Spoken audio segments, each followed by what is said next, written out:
all night, but before we do that, let's crash into that.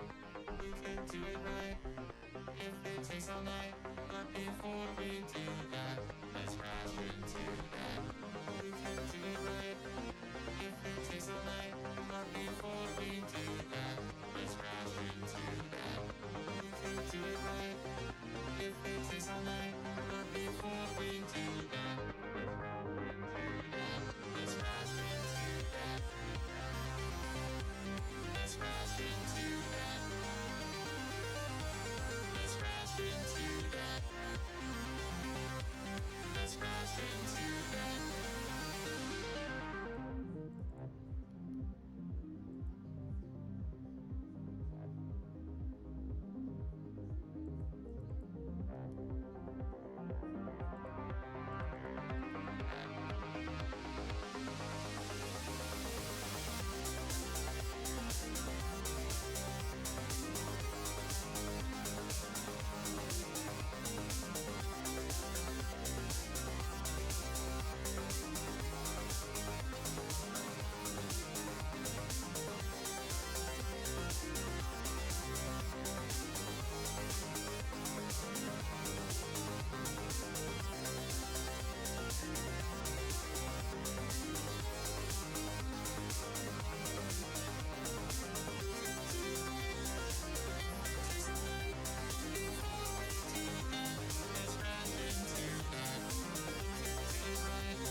Let's make it happen, Captain. KB 65 is live. Oh, 07. And yes, We're back. All right. In the verse. 4.7. and with that said, I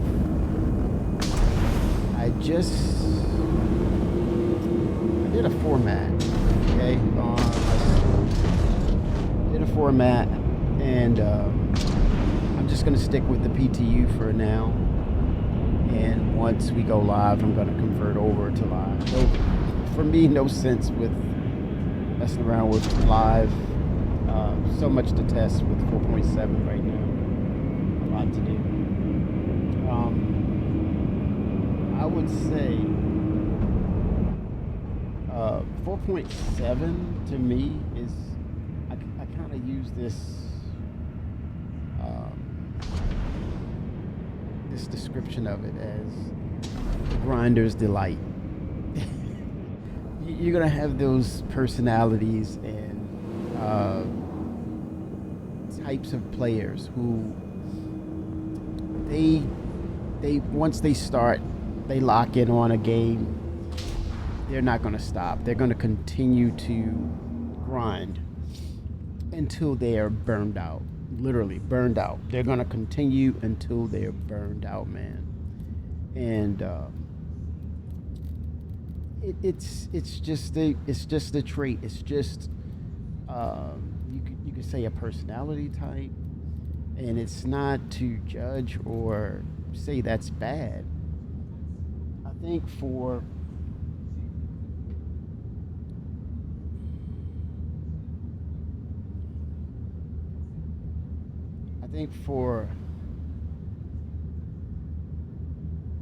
players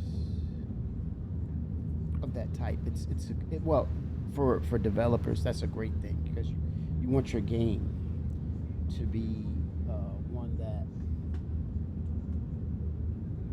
you want people to play it. You definitely want people to play it, and so that personality fits very well with game development. But the flip side of that, if you have limited features and things of that nature, or immense large amount of bugs in your game, then those player types or those personalities will not play the game. That's bad for developers. That's not necessarily good.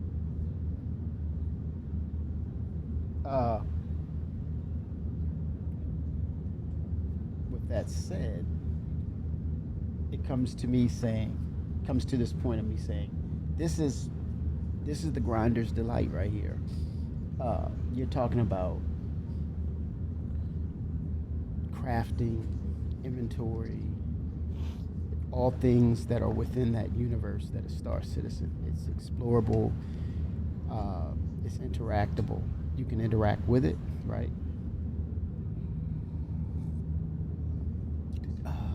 You can interact. You can collect, edit, upgrade, enhance, etc., etc., etc. The player's delight. And so, what does that mean? It means those individuals will be in the game a lot, and that's great for the developer. It's great news for the developer, for sure. I'm doing a little different thing now. I would say that I moved away from joystick gremlin a little bit. I'm hoping it sticks with the key bindings and things of that nature in game. I hope that it sticks, man. That it's going to be a thing. I reached out to CIG to see what the latest is, because I think it goes back to, well, I tried the new version of joystick gremlin and wasn't too happy. I said, I'm going to go back to the old version. I said, wait a minute. I remember that conversation that Benoit had mentioned to Jared that he and oh shit, damage the shit big time. That he and Yogi were going at it about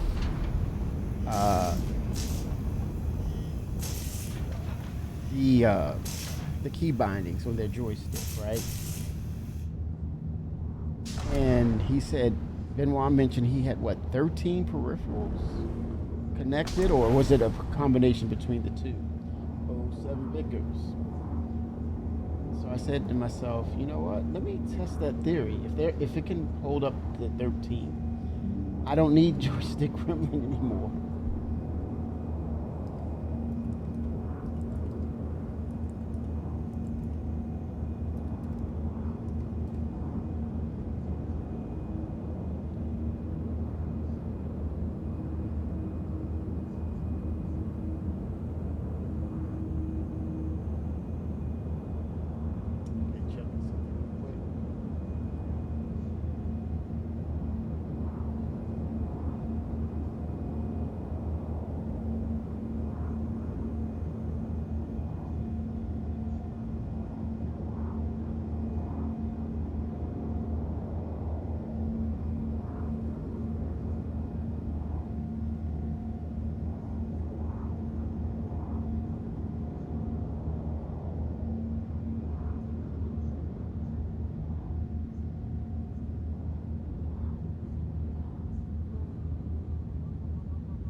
Did I get fired upon? Yep.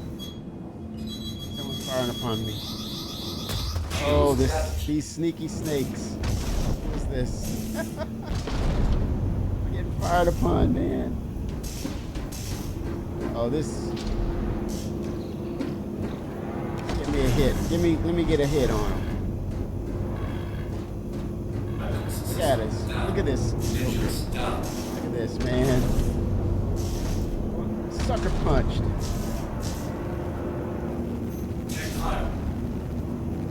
Getting sucker punched.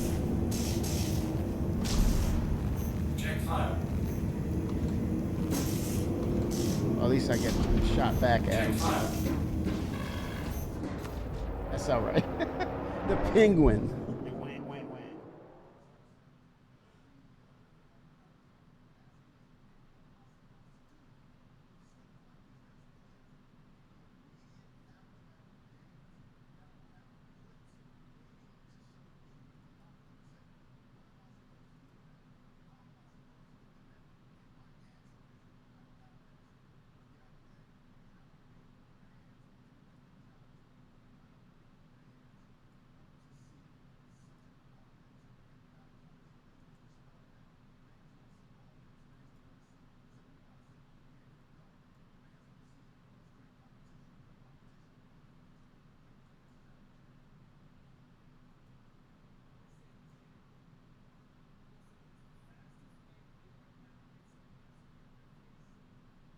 All right.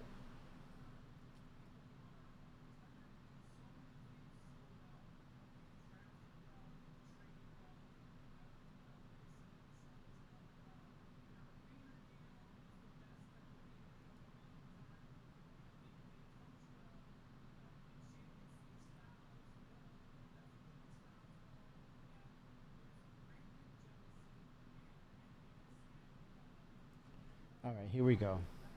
Deploying. Yeah, I had an important. Spawn two. Space Industries. Oh, Enjoy one. System check. I got some victims out here potentially. Shields Go damaged. for it. It's the penguin.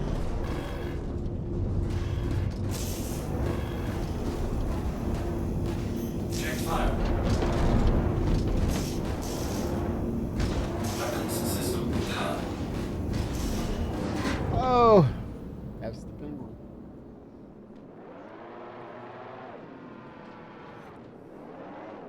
Let me try to work on my. I meant to change my strafing here. It was inverted. Sometimes you have to make those adjustments. Strafe up and down. Okay. Seems like it's okay. Let's go back in. Welcome to Large Space Industries. Enjoy the run. System check. Oh, he's there. Shields damaged. Check fire. We'll have damage. Oh. Sustained damage in Arena Commander.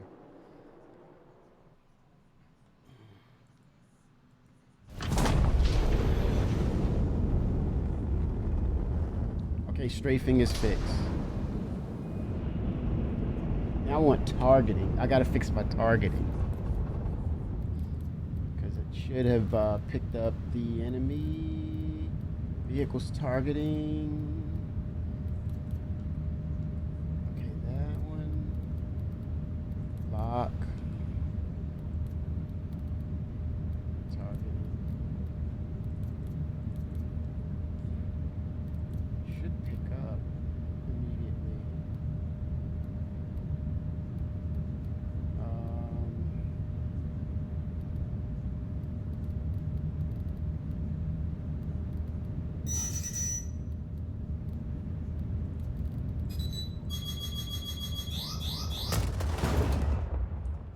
I take it that was death right there. Shields Okay. damaged. It's not picking up the target. Targeting is still not quite there. Engines down.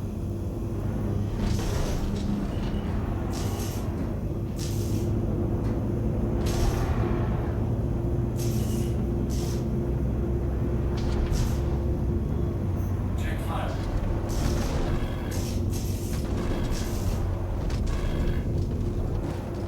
Oh, snap. He's like, you're making me look like a pro, Kimmy. I feel like a pro with you. Oh. Okay, I'm focused now. For some reason, I gotta get my targeting Enjoy one. right together. System check. 'Cause- figure out- okay, maybe he's gotten bored with me.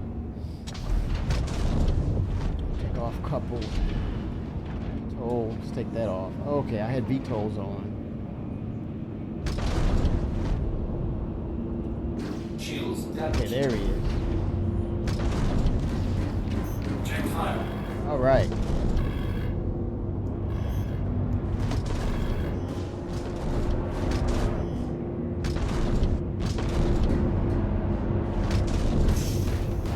I'm gonna try to give him a little fight. A little Aurora.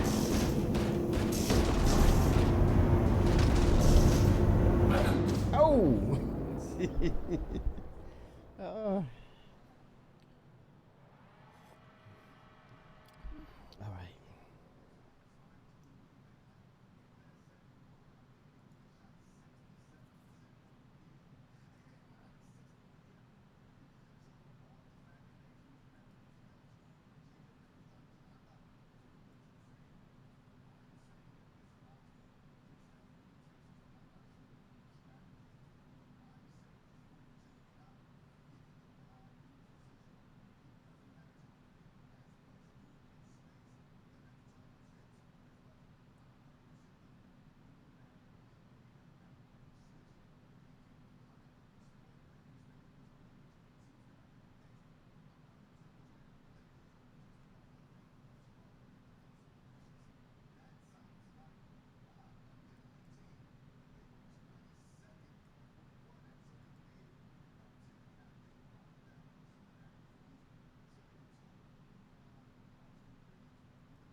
All right. Let's get back in, shall we? So, Welcome to Powered Space Industries. Enjoy one. okay, let's look at my targeting again. For the penguin, put a freeze on me. Weapons. I'm looking for targeting. That should be it right there. Target. Vehicles target. You would think it's this. Just the lock. Yeah. And target cycling. Lock target under reticle. Okay, and then there's another one. Attackers reset to closest. Maybe that is what I needed. Right? Okay, I'm gonna lock this in and save it. And I call it 6 Degrees of Freedom, Star Citizen SC. Alright, here we go. Let's look for the penguin. If I hit T, okay, nothing yet. Oh, he's bored with me, huh? He's got bored with me.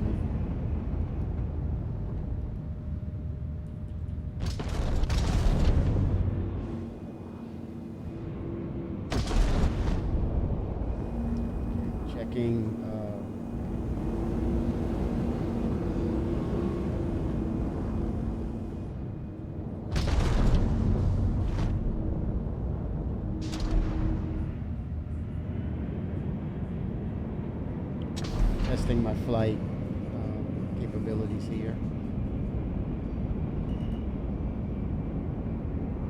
Oh, it's hard to. She's drifty, man.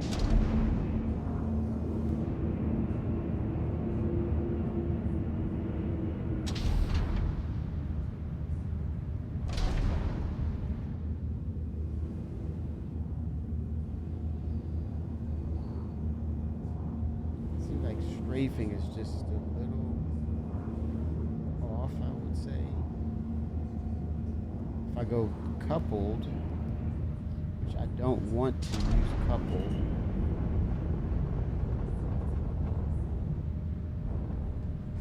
Okay, I'm trying to strafe, and I don't see any activity from the limiter. Why is that? But strafe left and right is fine, right? Let's find out why. Okay, so joystick, HOTAS. So we want to go to flight movement, and let's try strafe up and down. Absolute. See, it sees it. Z axis rotation. That's why. It was the wrong stick. It was using 4 for the roll. So I'm good now. And then same here. That's my pedals, my 3 axes pedal. See, that's the left pedal, right? And this is the right pedal. Input 4. Okay, we're good now. We are gold. 6 degrees of freedom. Star Citizen. Okay, let's look at this. Let's see how this works now. Strafe. Oh, it's inverted. Look. See the inversion? I want to go up. It goes down. I want to go down. It goes up. How do I fix that? You go to the individual control, which is stick 1, right? I've identified it because it doesn't give you a input like a 1, 2, 3, or 4. It's just the input that tells me that's stick 1. So inversion settings, I want to invert. And so with flight and the movement, and under that hierarchy, you want to say my strafe up and down. It says, do I want to invert? I want to say yes. And then I'll come back to key bindings. I'm going to lock that into my settings that I've set. 6 degrees of freedom, Star Citizen, save. And now I want to strafe up to see the platform. Look at that. Strafe up. Now I want to strafe down onto the platform. You see? Perfect. Of course, landing gear works. There we go. Perfect. Perfect. It's gonna slide because there's no gravity. But yeah, okay, it's perfect now. That means I'm ready to go into the verse, right? Let's go into the verse. Exit the menu.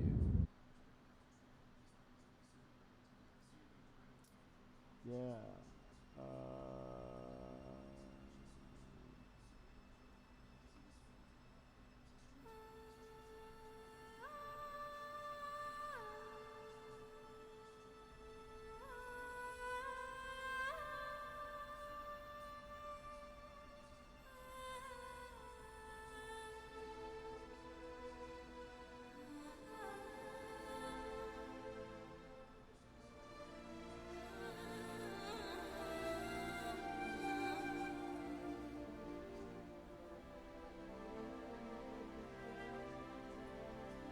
All right, going back, and I'm going into the PTU.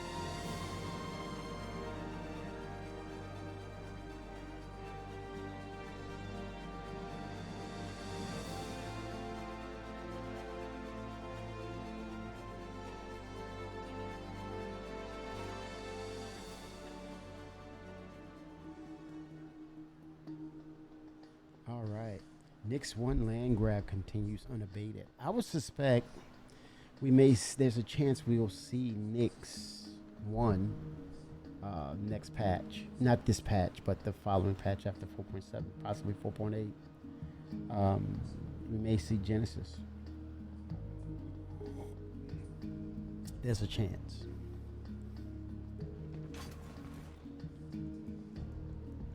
Okay, my FPS. I want to change my visuals and it's not seeing it. So go back here. And I want to say, let's try all the different, let's see, vehicles view. And I'm going to say cycle camera. That's set for button 25. But there's also,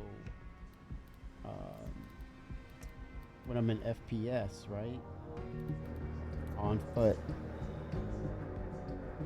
And there's a screen.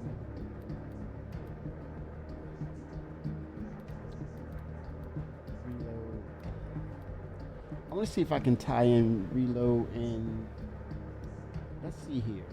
I have an opportunity. I have a golden opportunity here.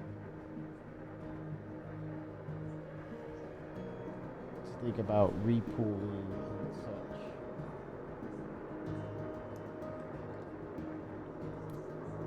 Oh, let me try this trigger. Button 1 to repool. That would be brilliant. At the flip switch on my left stick, right?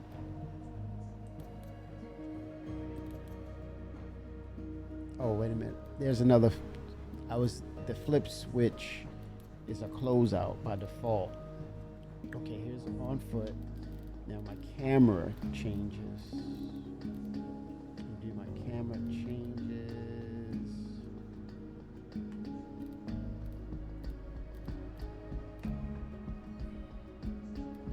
Definitely got to set my flashlight if I need it. Third person toggle. Here we go. See, there we go. And then helmet wipe. And I'm going to show you it works. Okay, save that. 6 Degrees of Freedom. Star Citizen. Okay, here's the helmet wipe. Yep. There's the changing of the external camera. There it is. By default. All right. We are set, man. Look at that. Let's get some meds and things of that nature. Yeah, that's a. Okay, that's. Here we go.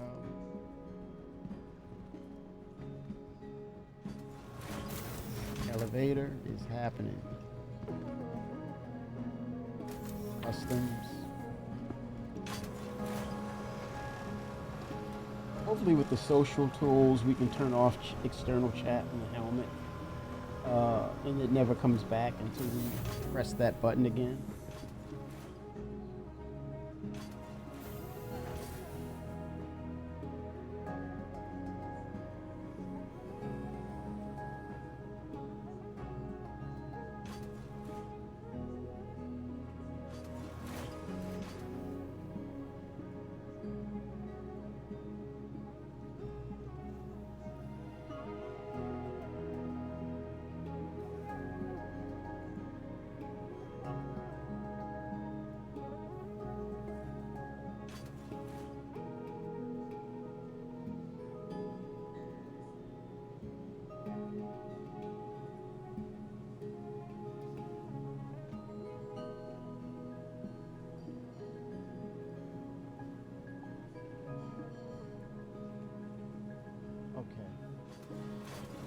I'm in Knicks.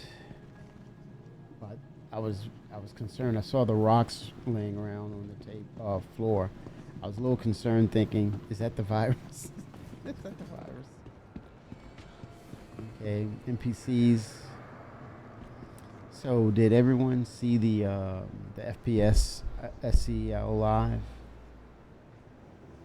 A lot of changes are coming. Leaving the station momentarily. It's hard to have any judgments on it. I mean, well, judgments on true solidified judgments on the game because, yeah, feedback is essential. Look at this dude's helmet, man.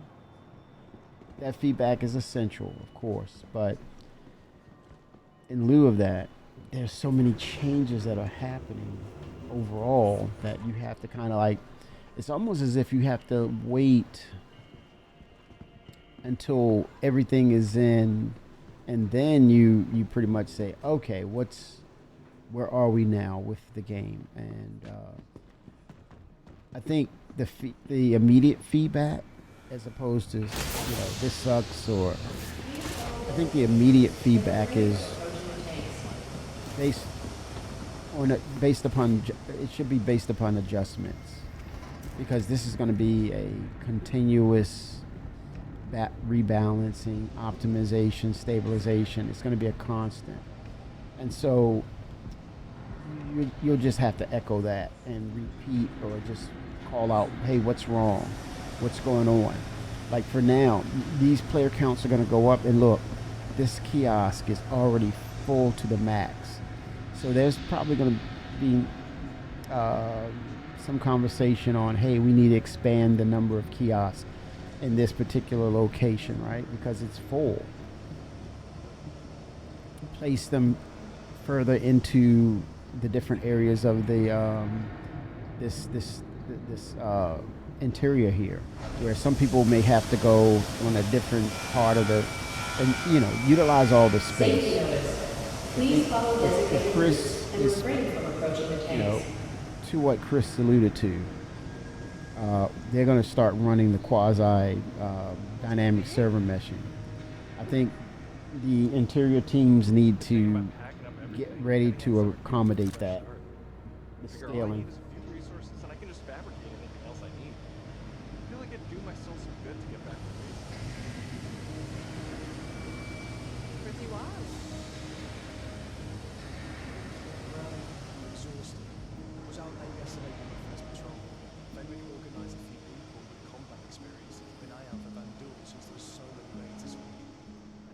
Running into any, but it was intense.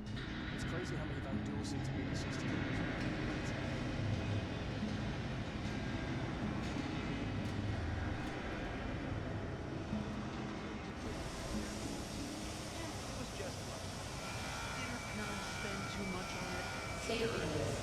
Please follow designated routes and refrain from approaching the tanks.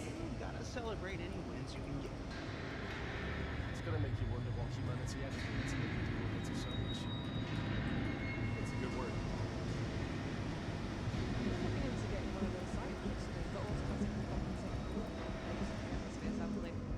No idea how the hell it works, but it's pretty insane tech. Well, that's why. How are things with you?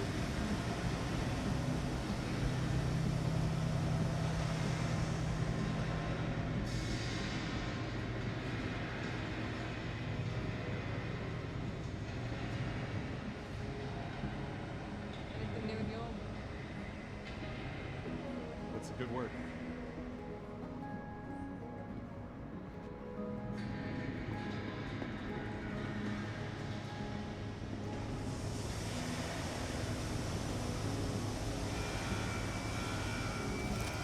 Safety routes. Please follow designated routes and refrain from approaching the tanks. How about you? How are things with you? Any complaint, really? To tell you the truth, give me a bowl of porridge in the morning and I like this rain. I hear Ava Bishop eats a bowl every morning too. All right. No wonder those Anything doors new in stand a your? chance. Yeah, I think it's time. Yeah, it would be great to see the teams anticipate what the other teams may need. And I think with inbound of quasi-dynamic server meshing, the player counts potentially going up, scaling up. Yeah, I think utilization of space, especially with interactions that's needed in this space here. For example, we need more kiosks.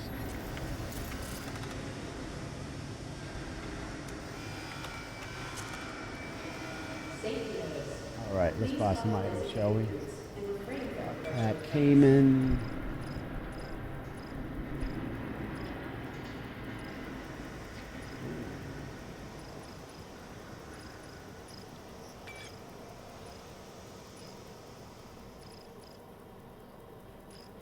Gotta have my cruise lux, you know.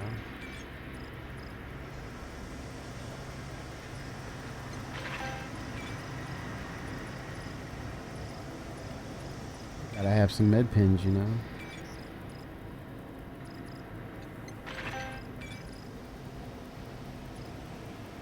All right. Just finished a shift volunteering with the wellness check crew. Some of these old timers have been living out here for decades. And the UAE they can lift themselves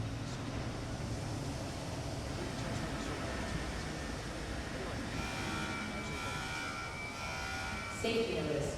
Please follow designated routes and refrain from approaching the tanks. But it might as well have gone legs. I'll go to a hangar for as much as they know. It's downright frustrating. well, that's just me for life.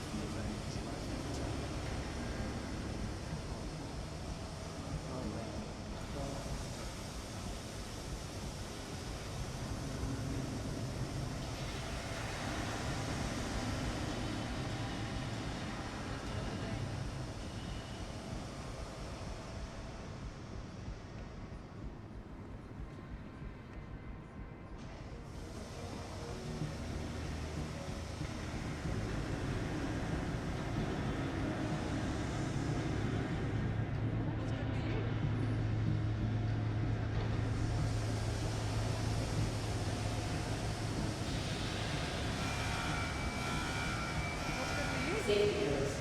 Please follow designated routes and refrain from approaching the tanks.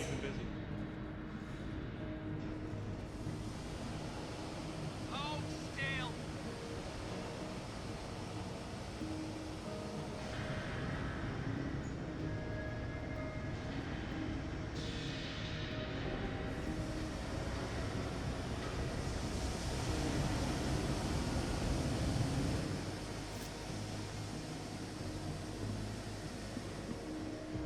All right. Okay, what should I do? What shall I do? I need to test the moth. I gotta get the acronym right though. Alright, let's head out. Have some supplies. Some supplies.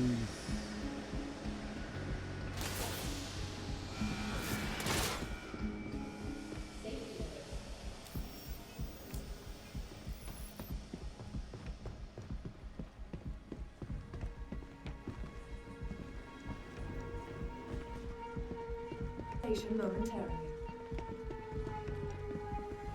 I gotta get that green version of that armor. I have to have it. Yes, I have to have it. Sigelian. Wait a minute. Wait, oh, that's the last one. I thought he gave me a shout out, man. Oh, I'm at the exterior. So, I think they are about to figure out desync. I think that was one of the things Jared reached out to Benoit about. He called him on live, and he was going to talk about latency, and obviously it tells you that they are looking into it. And now it's on their radar because with advent of dynamic meshing coming on board, latency is the enemy, public enemy number one. Or should I say persistent universe enemy number one.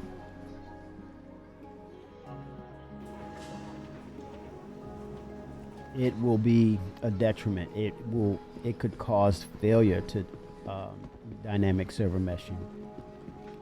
So it is imperative that they figure out the desync issues, so when they do introduce these larger numbers, you don't feel the latency, you don't get as much rubber banding potentially.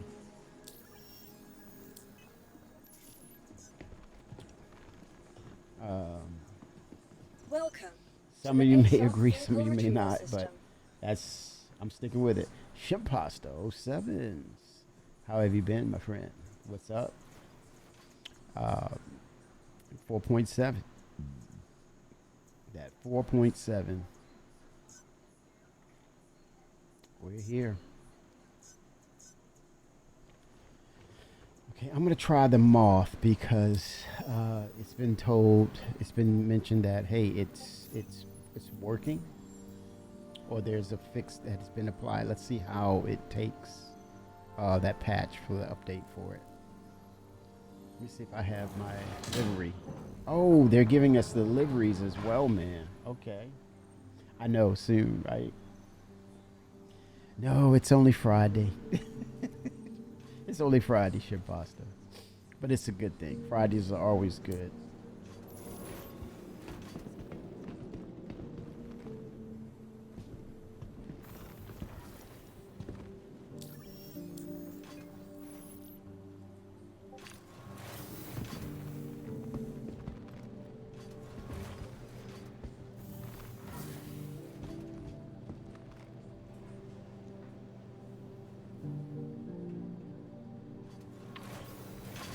Oh, yeah.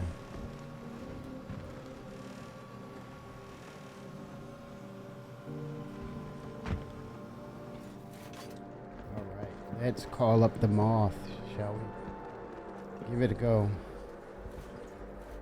Welcome to the ASOP Vehicle Retrieval System. All right. Let's see. Moth. Your vehicle has been delivered to the following location. So Mark II is on the way. I would not be shocked if we see it dispatch.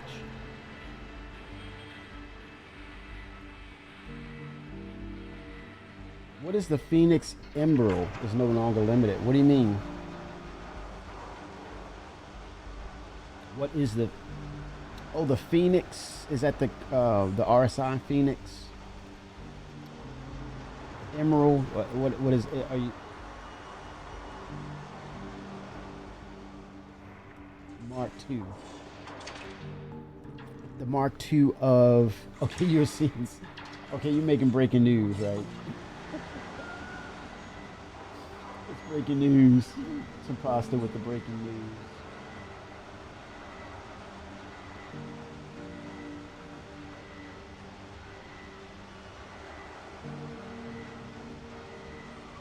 The fancy ship. What fancy ship?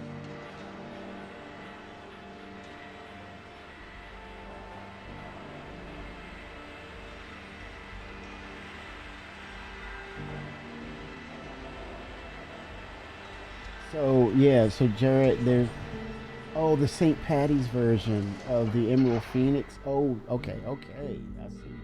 I hear you. What are you gonna do about it? What you gonna do about it? You ain't gonna do nothing about it. What are you gonna do about it? What are you gonna do about it, Shapasta? You gotta see. You going to or you have to. You want to or you need to. Oh my gosh.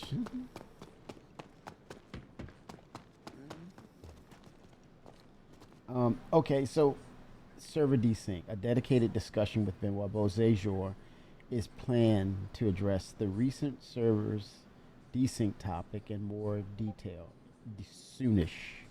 It could probably be the next couple of SCLs. Oh, you gotta have that thing. I see.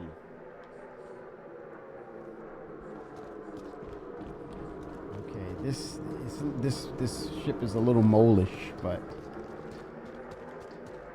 there she is in all of her glory, the moth. What is it? Multi-crewed operational something. I have to know the acronym.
still out there. I keep forgetting it, man. I cannot remember it to save my gameplay.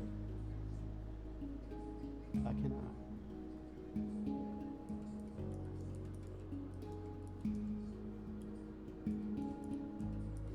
Yeah, so that means what I think if you follow the breadcrumbs and what Jared was mentioning and what he expressed over to Benoit, in other words, Benoit has been working frantically, or let's put it this better perspective. He's been really focused on the desync issues. Why? That is a necessary element in order to make quasi-dynamic server meshing a reality. But then beyond that, the full-on dynamic server meshing aspect of what Chris's vision in-game is 10,000 per shard, or single shard, something of that nature, and then the meshing of a one gigantic single shard. In order to do that, you have to address desync. It's been a mantra of us experiencing and just calling out for the years of the development. And I think because it's the appropriate time to realize and really attack it now, because as you see, the components and things are all coming together for 1.0. The foundational pieces are starting to be a part of our immediate vision. I mean, it's right there. You see it. It's right there. It's right down the hallway, literally. When you see the aspects of the game that come into play, that says, okay, for the people who are skeptical or on the fence or saying flat out saying this is nothing but short of a scam just to keep making money, you're seeing aspects of what will keep you in the game, keep you engaged. And then you're talking about the social tools, the scaling up of players and the interactions now. And with the foundational pieces, you can engage yourself and hone your skills with crafting and things of that nature. Now, all of a sudden, it's a destination. And what did Chris say? I didn't see this coming, but now that I'm here, that we're all here in this space, why not shoot for the stars? And so he said, shoot for the moon, and he, Ready Player One, those analogies. And damn it, when you really get down to it, man, it's kind of it fits that narrative, because we didn't see VR. It was only spoken of, and then out of the passion of wanting it and craving it and needing it, and having the space to be creative at Cloud Imperium Games, and having the chairman himself enabling and supporting the creative aspects and skill sets of the developers, that goes a long way. I can't hit it home any harder than that, guys and gals. I'm preaching right now, and I'm 100% correct. When you're in a creative environment and you're, with restraints to standardizations and things of that nature, and respecting the CEOs or the creators' vision, what's left is a huge sample size of growth of skill, innovative ideas, creativity, teamwork. It's like a reality show on steroids, and we're watching it. But yet, we can hit a button and interact with it, with what we say and what we interject as far as positive feedback, negative feedback, ideas, and even getting on board and getting out of our chair at home and getting in the chair in the studio at CIG.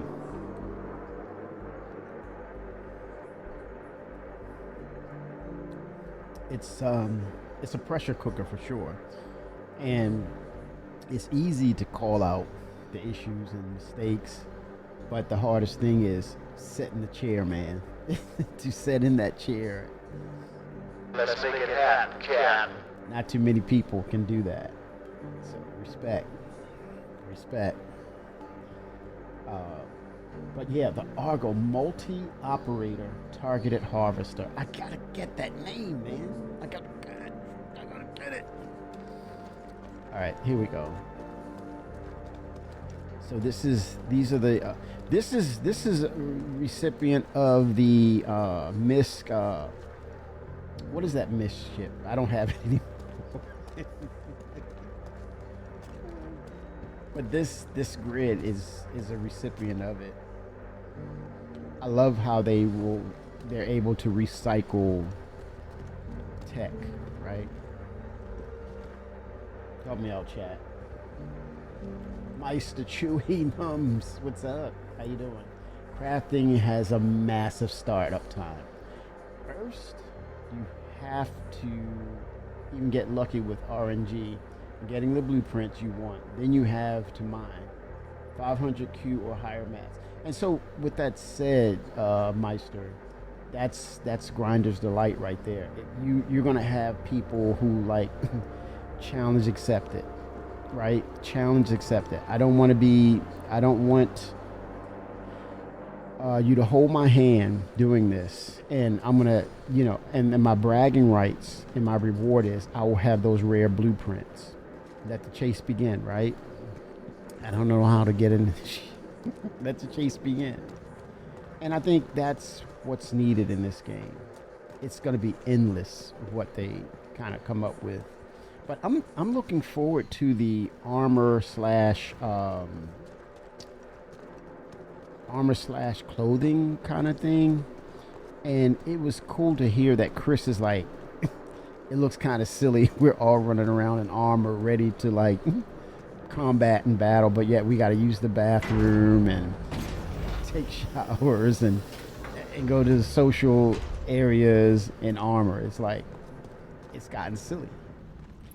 And I think it's basically, it's time to mature. It's time for the gameplay to meet that level of sophistication that says we live in this space. This is who we are. This is how we carry ourselves in the game, right? And so the gameplay and what you do, it needs to be a reflection of that, as though you're living in this space, this simulated space.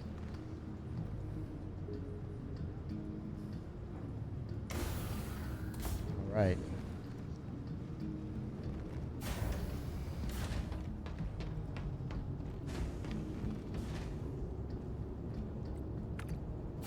Ergo Argo, the Motho.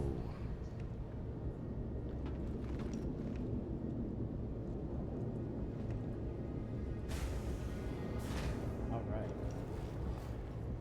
I've been working at this for days, and due to wipes, I still haven't made anything yet. And this is just practice, Meister. This is just honing your skill set and getting yourselves ready. And there's the Finra, 07 Sir. Getting crafting on. I would presume, Finra, I want to be in a situation where there's so many things to do that I'm just overwhelmed with features that I'll just have to take my time. And I think that's a good thing. That is a good thing. You're free to launch. I love that. Different personalities in, the hangars and voices. Yeah, I love it. But that's when you Meister, when you say those things, like I've been in the game. Chris is just like, he can't thank you enough. He cannot thank you enough.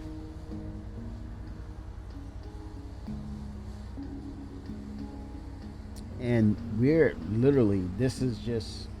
still in the first quarter of the year.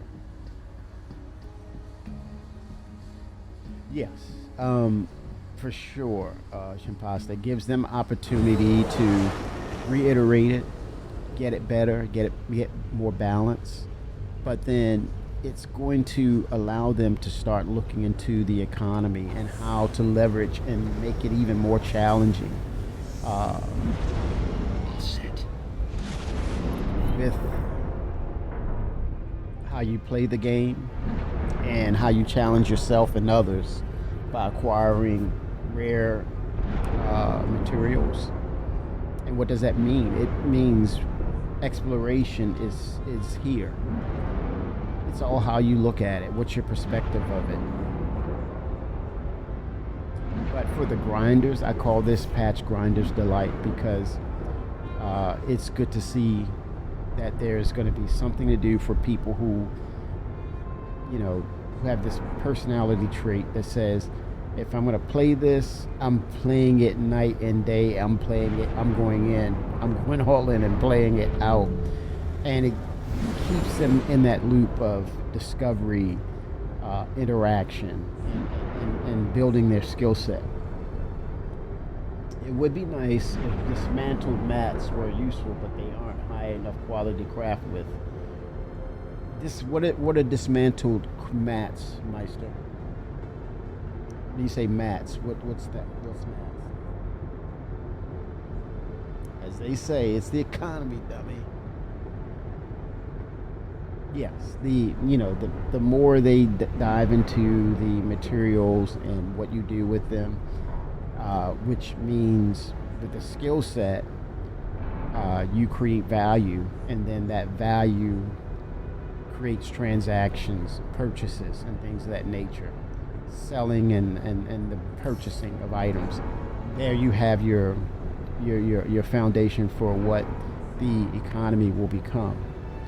And as they expand the game through the usage of dynamic server meshing, you have the tendency to find items that other people cannot because of the sheer scale and size of this universe as it's building up. One of the other things I would love to see is being able to traverse over to Vandal space. Of course, it's going to be dangerous. There's going to be extremely high risk, but I would love to see the ability to have players go in that space and find very rare things and take that chance. And 9 times out of 10, you don't make it out. That's the risk reward level I want to see. Rand Print 07. It's been a minute for us, right? But I think at this juncture of where the game is, this is a damn good time to be a Star Citizen, because the dream, we're waking up and the dream is becoming a reality. We're coming out of that deep fog sleep, and we're waking up to say, hey, is it Christmas yet? Right? I've been hearing things of it, Rand Print. I have not tried it. And that's a good thing that I have not. As I said earlier, I want to have so many features that it's going to take me quite some time to discover it, interact with it, and stumble upon it, because there's so many other things. So yeah, this is a good thing. Oh, it wasn't working. So again, this is PTU, and this is time for them to get it dialed in. So I don't know what the exact problem is, but I would expect another patch this evening too.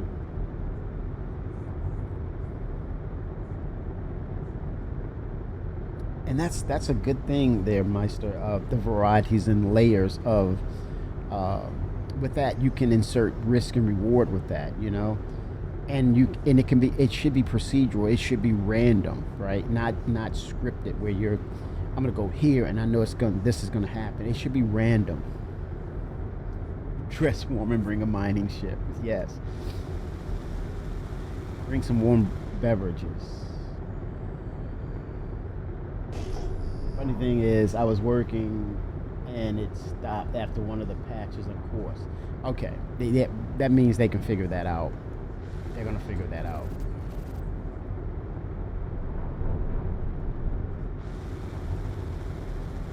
Here, let me test my VTOLs. There we go. This is the mode with a different attachment, man. I'm telling you. This is the mode, hopefully not the broken mode. But we're here, man. Look at this. Look at that. I just forgot the freaking name.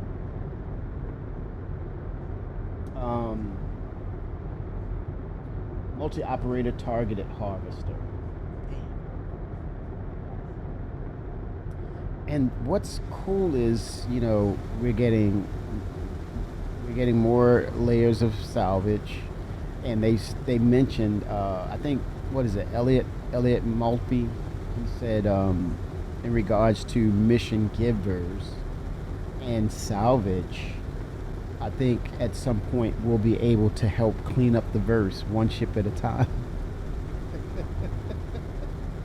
But that's really cool to actually look back and say, hey, the Argo SRV needs some gameplay mechanic love, as well as all salvage ships that you can tow or just disintegrate stuff that's a nuisance, or players who get to the point where, okay, I'm done with the ship, and just leave it. You see it, or mission givers will spark from it, and you're able to just utilize those dead ships. And I think they also mentioned there's an aspect of the SRV hauling those. It's a give and take based upon what the situation is and what ship you're in. So I think in theory, the SRV, if you have it and the mission giver sparks up and it's an actual person's abandoned ship, you get to tow it to maybe a space graveyard. I've always mentioned this about having a dedicated space graveyard, but I only said one. But now that we're expanding, they should be all over the place. But I think the initial place where it should start is on the planet of Lorville itself. It's a trash planet. I'm sorry. Oh, did I offend someone? Didn't mean to, but it's a dumpster dive. It's toxicity. So I want to see the toxicity levels go up. I want to see acid rain. I want to see the wear and tear as you're exposed to this. But the risk, that's the high risk. But the reward is doing these grand dumpster dives in these areas where it's just trash tons of ships discarded and dropped off by your SRVs.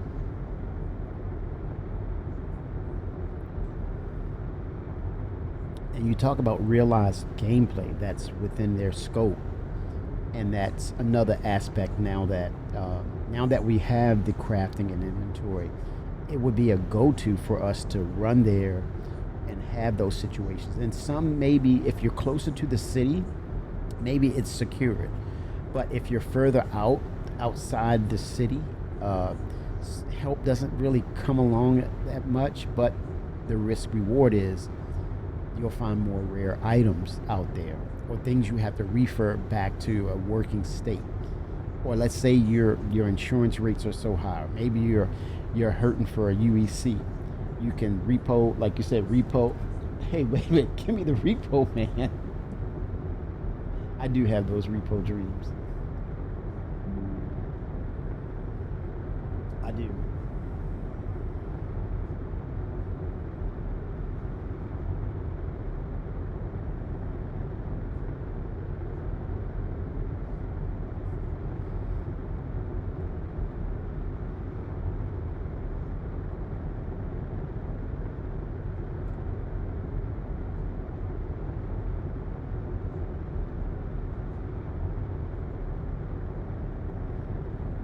Okay, I got one more email I gotta answer.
All right, let's get back into it, shall we? So, I'm excited for you all because I get to see your approach, your take on what goes on in the game. I'm excited because I get to share in that experience with you and allowing us all in this space and have different unique interactions and interpretations of what this game means. And I think it's what's right with the world. Am I too that am I am I that far off? I mean, talk about Ready Player One and you know, tapping out of this reality and tapping into this virtual reality. I mean, Ready Player One, here we come. I mean, it is like what's right with the world, and I'm gonna leave it at that.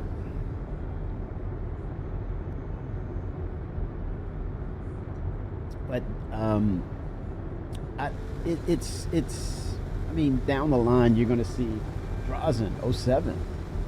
You're gonna see at some point other games wanting to mimic and take this on, but I think there's a sense of pride with Star Citizen 2 or ownership because damn it, we've blood, sweat and tears, resources, we're invested.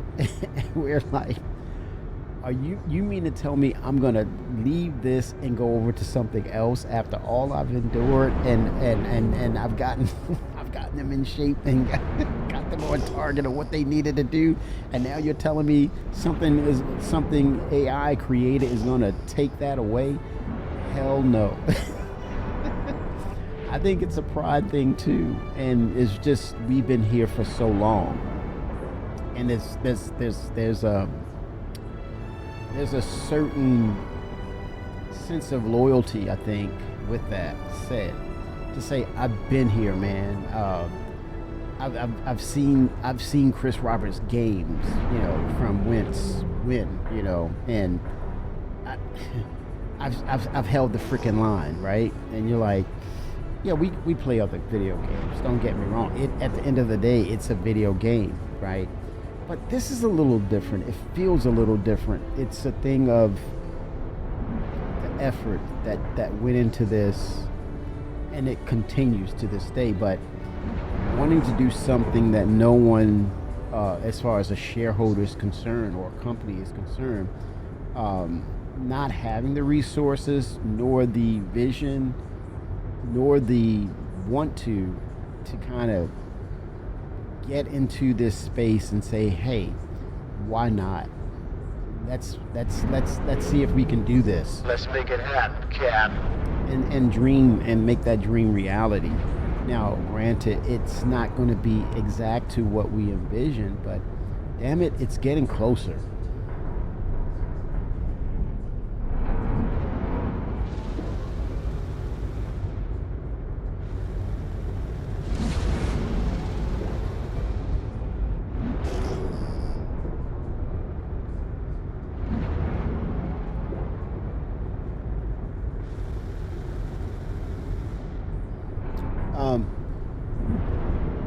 I think now is a great time for CIG to. They're probably already doing this. It'd be a great time to reevaluate the existing points of interest and say, what should that look like come dynamic server meshing? What does that look like with so many players populating the game? And what do we need to bring them into certain spaces at a constant rate, or a necessary rate, or that they have to come to these locations for something?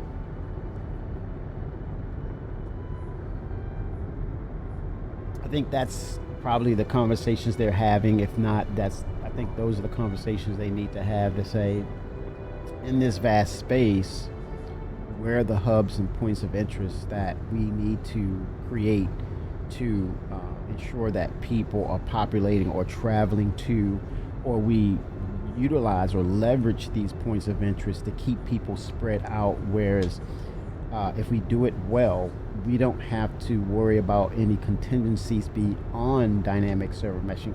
Although it'd be smart for them to do that, and I think that's the case. As long as we play it, they're always looking and chasing after those newer aspects of how we play, how we move forward, how to leverage the technology. That's Chris's vision. That's CIG's vision.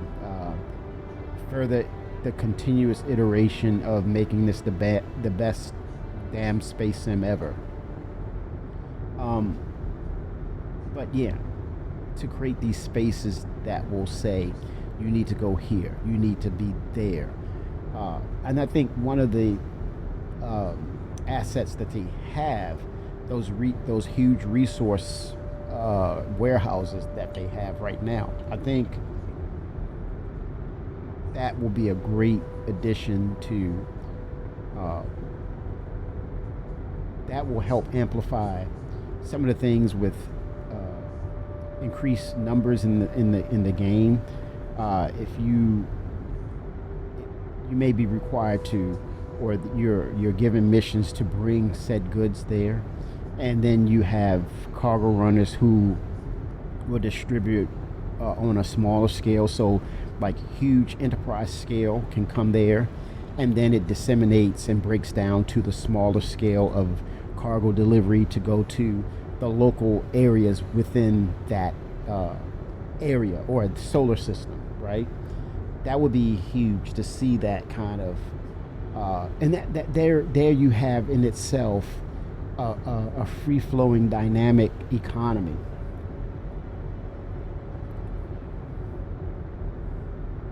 I think there's conversation to be had about the economy. It's not just a splash of, oh, we need to fix the economy, oh, it needs to be dynamic. I think there's structure that should be established with the economy, and that you set up hierarchies, and within those hierarchies, you set up these interactions. So there's Bender. Okay, here you go. That's how it's supposed to be. Well, this is according to Kimmy. This is according to Kimmy. So those hierarchies, systems based upon its native resources, it's an abundance. Other systems, again, unique resources. How does that work? And then sharing of those and having agreements of those. I think Chris Roberts had a game. On the surface, it was more about the people who were working for these entities. If you go back, and I think I played that game, Strike Commander, it was based upon corporations owning or replacing the government. So if we expand that and move forward with that vision, he's kind of doing that now with, the families that own literally planets.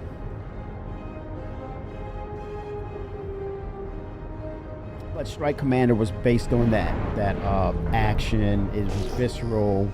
You were a mercenary that worked for the corporation. You pick one and you do your job. And that's nothing new, because that kind of narrative was with BattleTech, Mech Warrior, that same thing. The house, you have houses, and you represented each house, and it was about resource management. And so there lies these connecting entities that they get along. Some are rivals.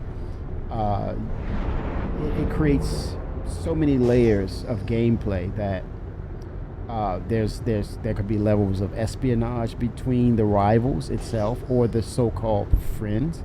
You would think that two entities, they're cordial with each other, but underlying they're the worst of the worst against each other, but it's not publicly mentioned. It's the things they do in the dark. So, but within each system, there should be, trading and of items, and on the ground level, the players themselves are able to sell and trade amongst themselves. And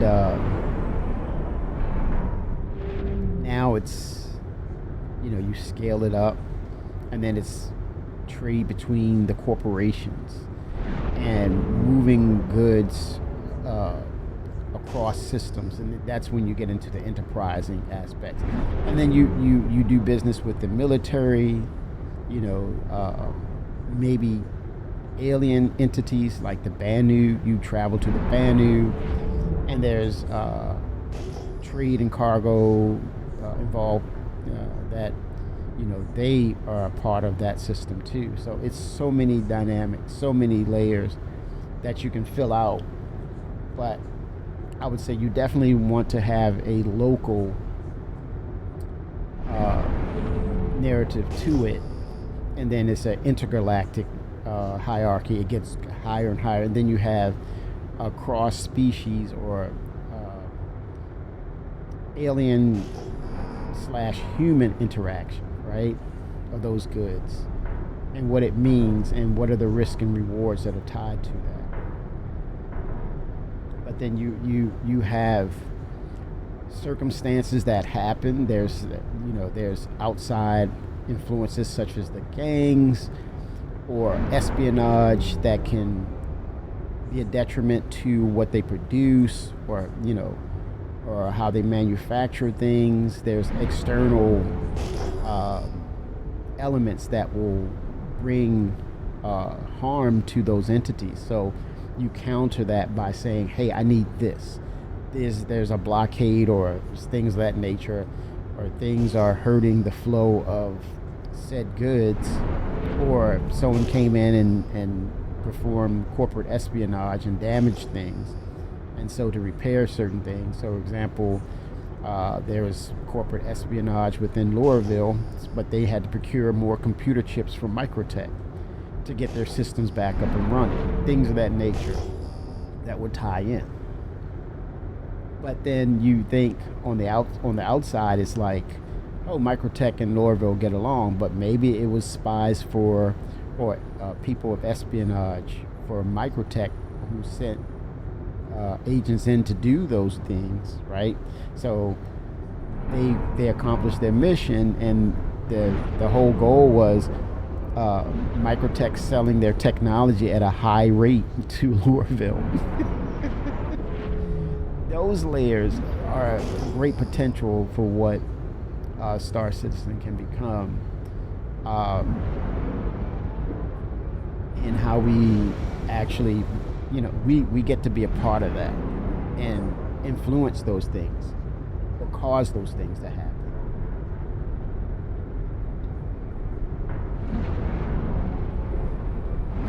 There's an opportunity to connect all these different pieces, and it's, and its goal is all about profitability. It's not personal, it's business.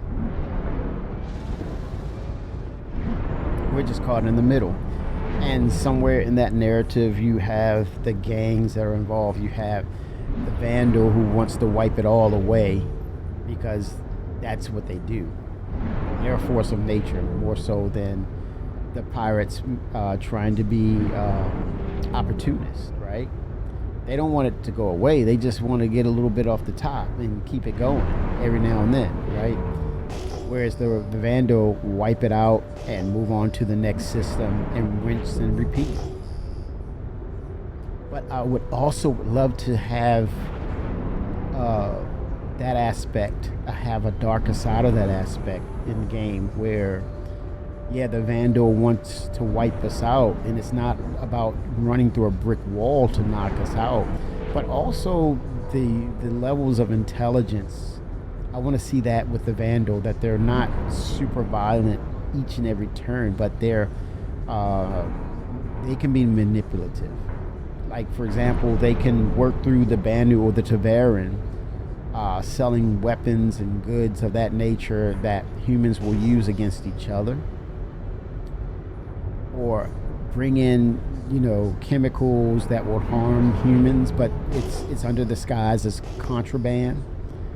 But anything in any way they can do, they would be up to no good in all aspects. But having the humans working for the vandal under the veil that they're working, the middle alien or the middle man would be the Tavaran, and you want to see the scum, the worst scum in the game. Kind of like what you see with Star Wars, the bounty hunters. You had the worst of the worst. You want to see those aspects in Star Citizen, the pirates, and it's all about the profit. It's about that bottom line, baby. And they don't care what hand was involved. They just want the UEC. So you want to see those aspects in Star Citizen, along with the dynamic flow of risk, reward, supply, and demand. A lot of great potential. Once they get all the systems in, get 1.0 in, it's just to say they're not going to be done once 1.0 drops. These are the ideas that they'll more than likely have as far as conversating about what's beyond 1.0. I think overall the good thing about it, there will be enough for us to do in game, and we won't be as focused on next patch. Still, I still believe that it's always going to be a constant of optimizations and stability, but it should get better once they really get to a point where they have most of their systems in game, if not all of them, and then they can hone things and really dial it in, and that's going to happen.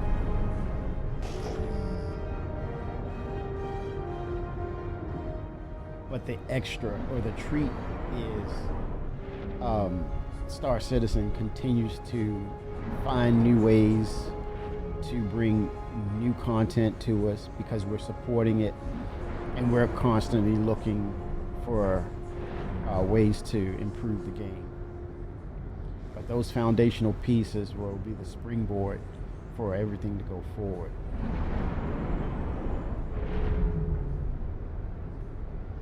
Oh, debris, it looks like. A little sliver here.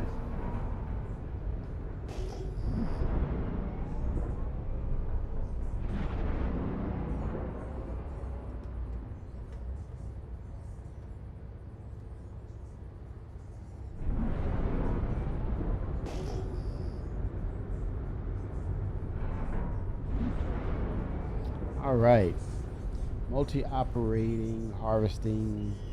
What is it? Damn it, I cannot remember this. Save my life. Oh, gosh.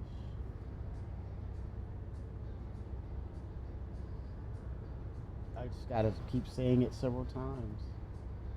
Multi-operator, targeted harvester. Oh, gosh.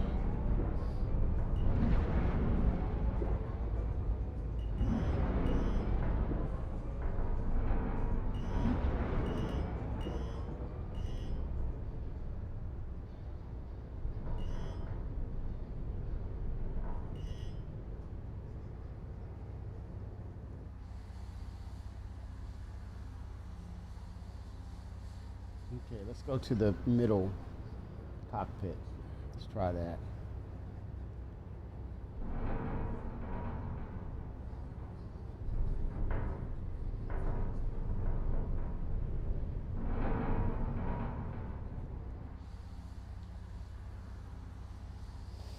All right, getting up.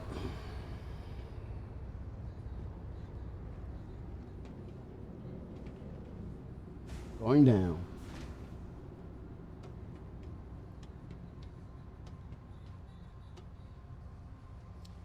Bender, how have you been, sir? What have you been up to?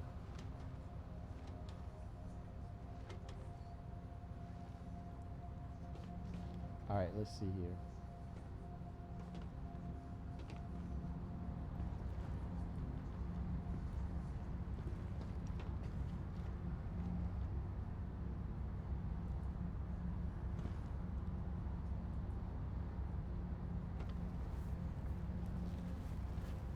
right. Okay, let's see here. No power.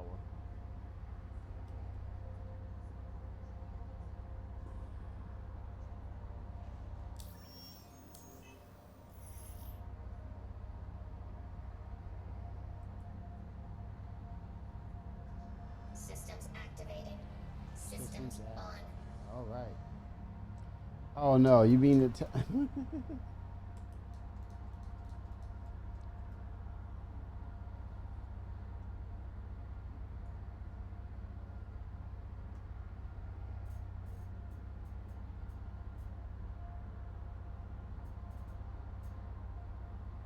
salvage beam is on.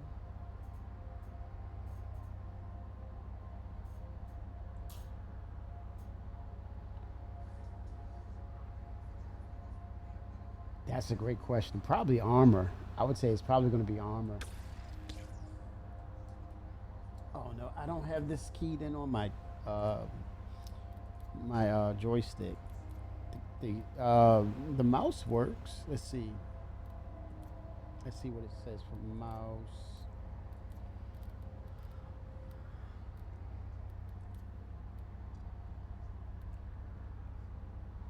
Button one mouse. I think it's toggle fire focused. I think.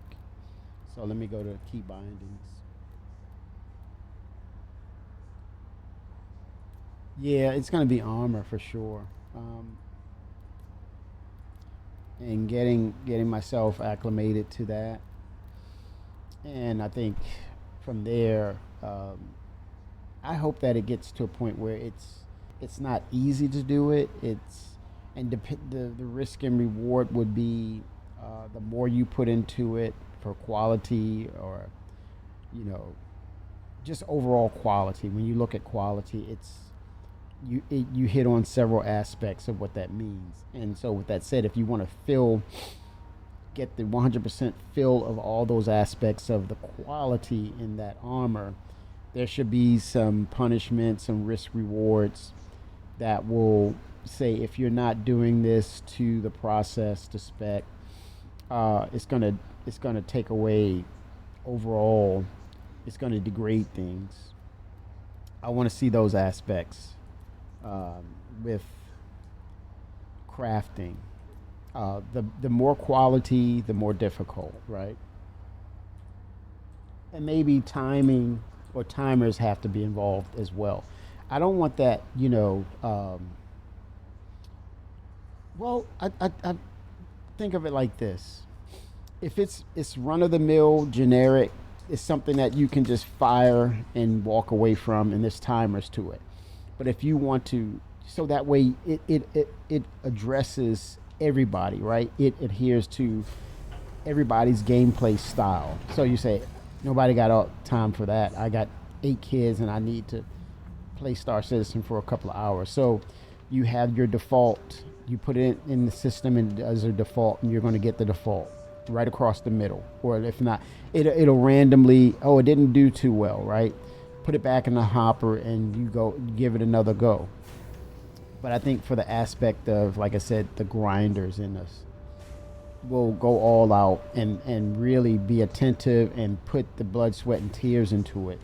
That opens up everything for everyone in regards to crafting. So if you don't have time or you have something just to cover you just for coverage, then fine. That you're good to go, man. I mean, just go ahead and use the basic aspects of it and keep it going because you're going to find those. More than likely, you're going to find those your run-of-the-mill pieces of armor, which you should. It should be that way. But then, the very rare, you'd be foolish to do the run-of-the-mill crafting of it. For rare items, you're going to give it 100% attention, and it should be difficult. To me, that's the balance. To me, that makes sense, and we all can respect that in game.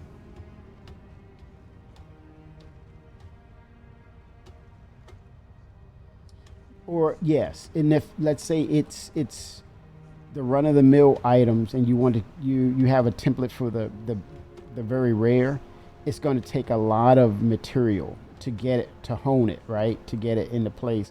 And maybe more of you have to refine it to where you want to use the most purest of that element. Say, okay, I got 84% refinement out of this material. I don't want to apply that. If you got 98, 95 percentile, and it says this is optimized for that rare uh, uh, item, then I'm like, yes, I put the work in. That's what you want. That's just my opinion. It could be totally different with CIG.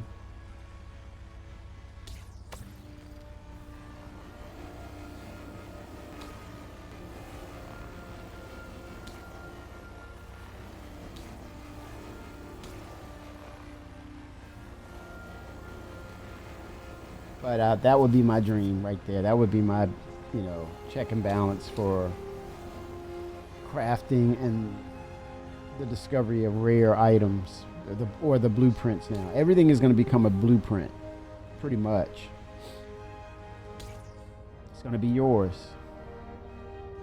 And so I think with that said, there also should be layers of, hey, as long as I have the blueprint, I can do a run-of-the-mill type for it, and then it creates that piece, that crafted armor or weapon using, the rare blueprint item.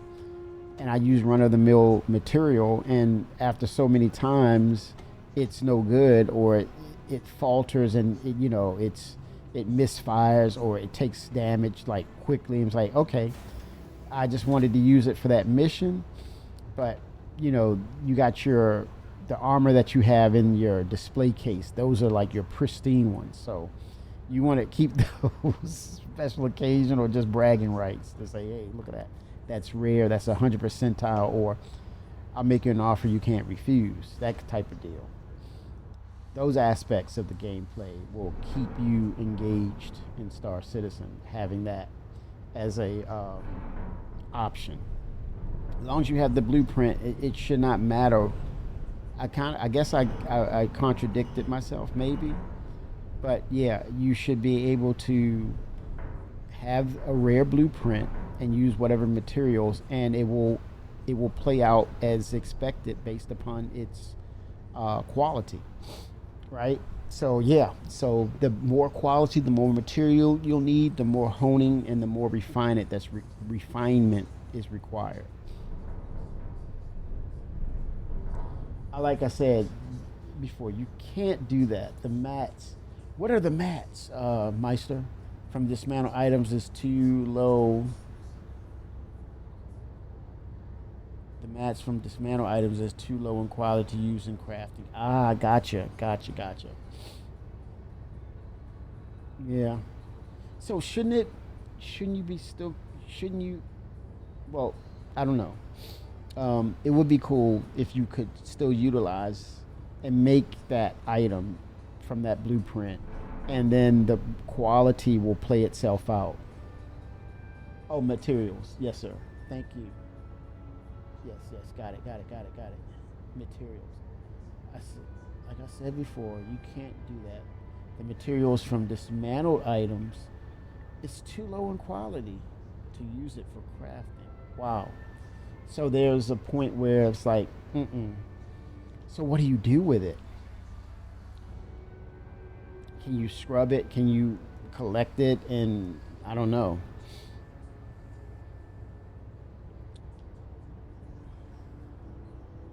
We'll see. We shall see. Very nice. That's very nice. Thank you, Meister. Thank you for that.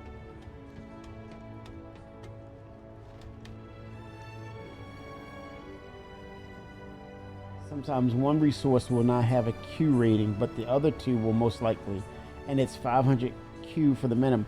So your rates, you have to accumulate till you get to that rate. Got it.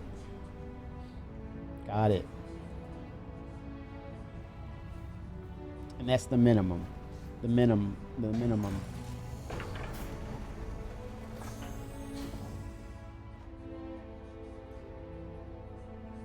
Yeah. Further iteration.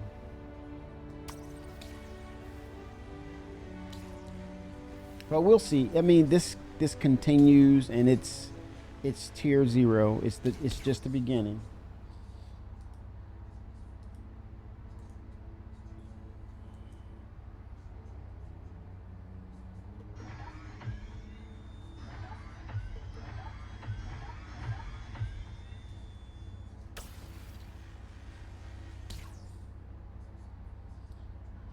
Oh, so this part of it, the chomper is from the seat. I gotta chomp this stuff up now.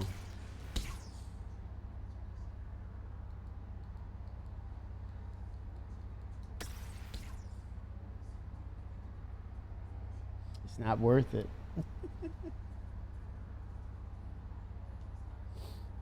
Yeah, I think this is just. I think this is a good space for CIG just to dial things in, get things stable, right? But also adhere, or let's say not adhere, but listen to the feedback and see where that leads them, and see where the player is, the movement of the players. Watch them, and to see and monitor what works, what doesn't work. And I think that's part of the process, is that we can have these conversations, and because at the end of the day, it's got to play out. We have to be able to say, I've mentioned this, I gave good objective feedback. Well, CIG wants to wait on it and let it kind of marinate and see what happens. And now they're like, okay, we don't have a lot of people playing this. Okay, we need to fix this. Or, wait a minute, I think I can work with this. I think I can. Oh wow, look at that. I think I can work with this. This is not that bad.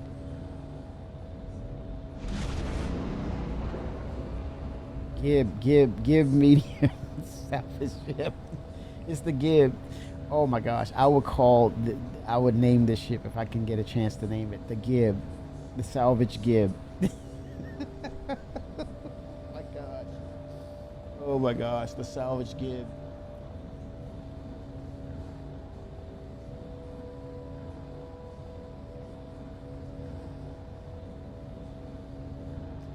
Very good. That could happen, Meister, for sure. The Gib.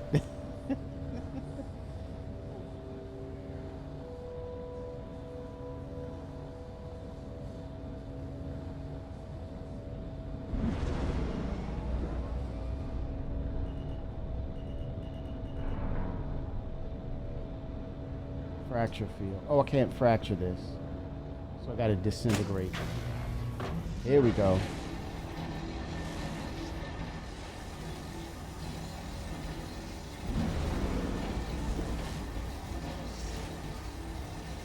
The salvage Gib. The Gib. The Gib grubber. Yes, Pat Pendon. Okay, do I need to have... It's gotta be between the... Let's see here. Got the sweet spot right there.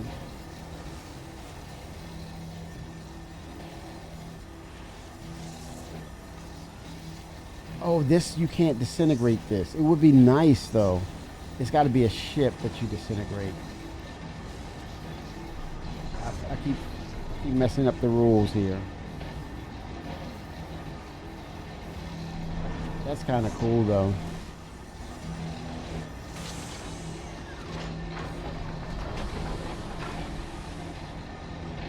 Oh, we got an audio bug, maybe.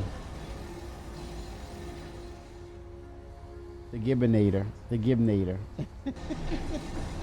Yes. I think we got an audio bug.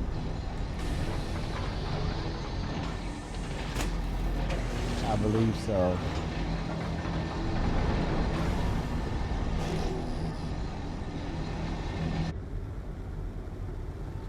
Yep. This is why it's PTU. Ooh.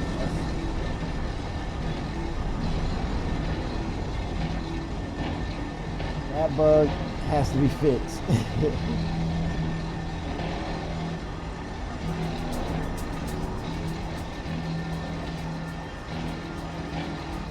Oh, that is not a kind bug.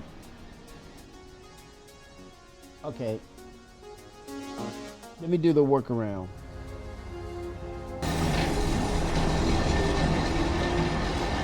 I'm gonna Alt F4 chat and see if that's gonna be the workaround. Okay, I did an Alt F4. Let's see. Audio bugs.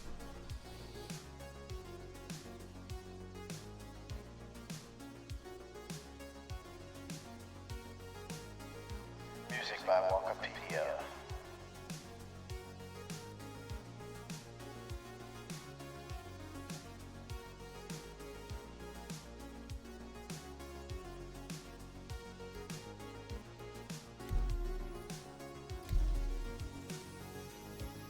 Session is full. I got kicked, man.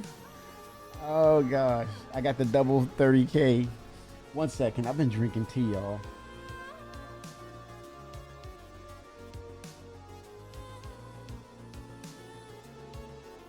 Be right back. Drinking tea.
He went away.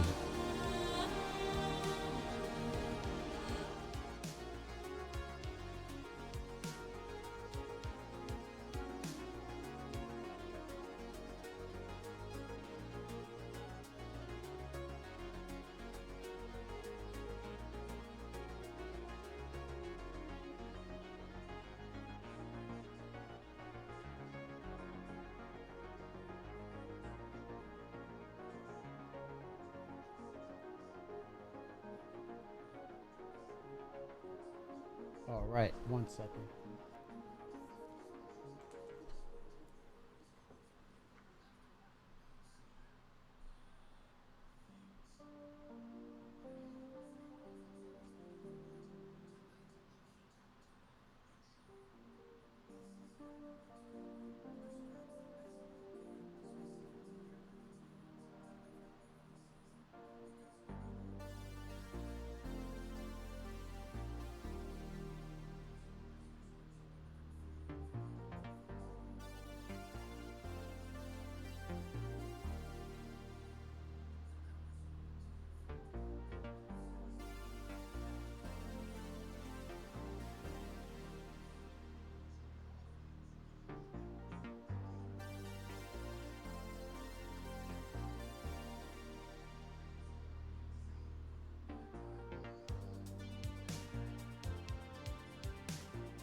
chat.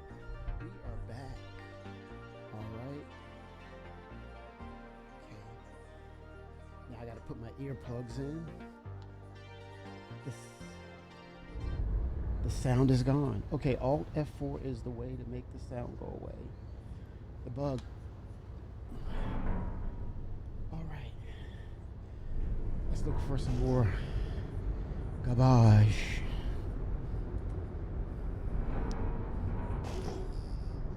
Man, you can hear the ship creaking.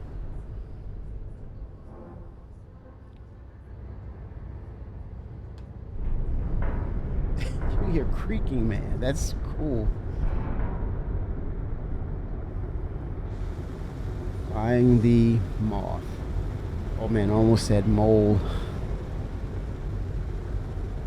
It gives you, you know, I think they're onto something with industrial ships, especially the larger they get. Missiles would be perfect as a defense measure, right? Because it can't fight. But if you pack it with enough missiles, I think there lies the solution to potentially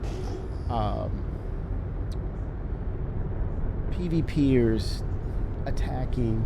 Of course, you know that's a part of the game, right? But it should be also a narrative of understanding this is how it's designed, but you also come prepared. And I think when we start to see these larger player counts start to happen, then it makes all the sense in the world that if you're out and about going and chasing after UEC through the lens of the industrialist, right, then you should have escort security for in your org that's with you, or you should commission groups to help you. But if it breaks down and say, hey, I'm going to take the risk and I'm going to put it on myself, then I think the ship also has a need for some sort of protection, because it's not deemed as a fighter. So here's the thing: give it the missiles, CIG. I think it will help to balance it within those situations where, you know, the player counts are going to come up, they're going to be higher. You're going to have these occasional interactions of, well, pirates attacking. But I think with the social tools, I think Tara has mentioned stuff like that too. It's about, hey, let's have a conversation here. I'm not trying to destroy you, dude or ma'am. I just want a little bit of the UEC and I'm on my way. I'm out of here. I'm out of here. I'm gonna let you do what you need to do. But yeah, I just need a little bit of that UEC and I'm on my way. The social tools will help balance that as well, because then you have the aspects of, hey, it makes sense. You're cosplaying the hell out of it, right? But then you have some who, you know, by choice, I'm just gonna blow you out of the air because you're an easy target. I'm just gonna shoot you because I can and I want to, and there's nothing you can do about it. We need the missiles for the industrialist ships. Or if you balance it, maybe some sort of EMP cannon. You know, if you get off a lucky shot, it will immobilize the PvPer for a minute and you can escape. Defense measured based tools, not so much of fighting tools, because that's not that ship. Defense measure. That's something interesting too, to kind of create. You know, when you look at nature kind of gives you these solutions, right? Because you go into the animal kingdom, you see species of animals that's not so much of their predators versus predators, but you have some animals that have defensive measures that will say, I can protect myself enough to get out of here. Another example is, you know, not a smoke bomb, but it emits this mist, and they're working on mist right in the game. So maybe these canisters disperse like a squid ink, but in space these plumes are where you can't see, kind of like a flashbang of sorts. Different things can be used, and then it gives you um, choices and options, right? If you're an industrial ship and you're going to take that risk and say, I'm going to, it's about my bottom line, and I don't want to spend it on, protection and things of that nature. Yes, I was reading that, Meister, as well. They're rebalancing it so it doesn't wreck the components itself. The radius affects the hull itself, and this, they said, it gives them more balance, right?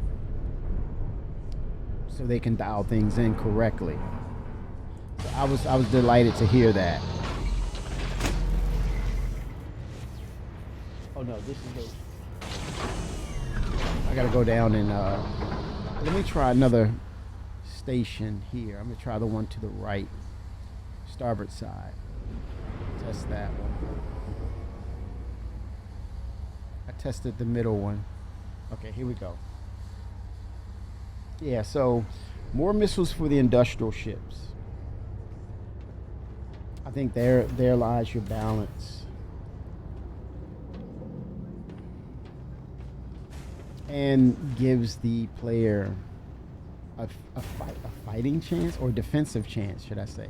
A defensive chance.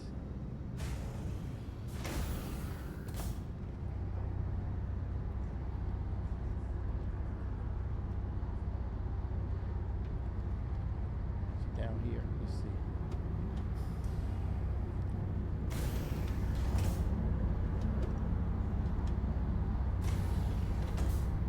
Yep, I saw that door open up. Where's the lights in this place, man? This is like from the movie Aliens. What's up with that? My automated lighting, man. Man. Oh boy. Okay, here we go. I think they've learned from the mole. The mole. We're in a cockpit now.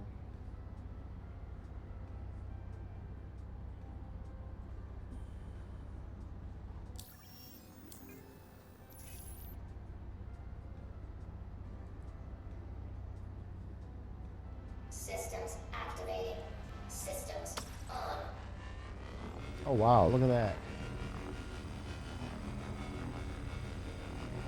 Switch it over to a braid. Cool, cool, cool. Wow. Let me. Okay, yeah, I can control it now. I was about to say. Neat. No material.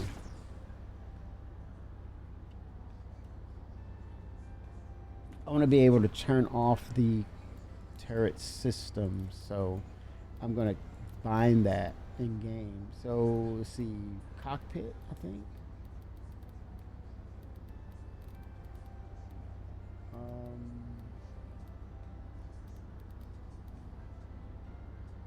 Ascendant, how have you been? 07. What is going on?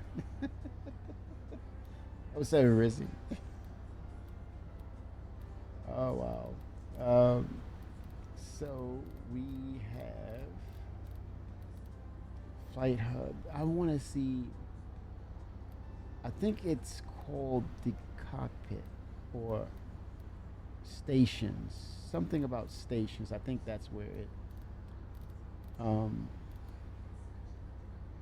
Turret advance, turret movement. Let's see, turret advance. No, man, it has a speed limiter as well. Turret movement. No, wouldn't be there. Salvage.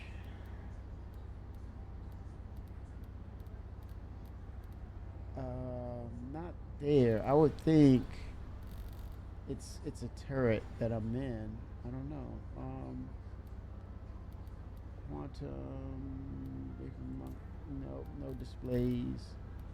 Seats. Let's see. Operator mode.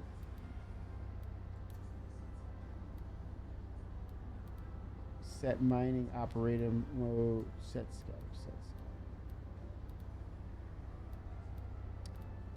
Okay. Let's see. All right. I think I did that.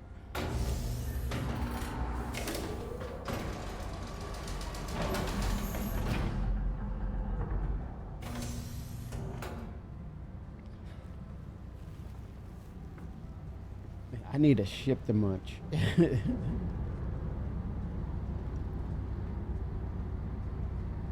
They said that this ship can devour the equivalent of a 600.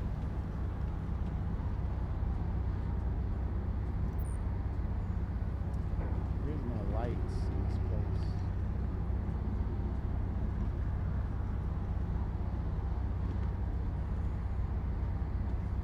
I'm not sure if this is a bug or not, but I would think that there's automated lights or something, but no.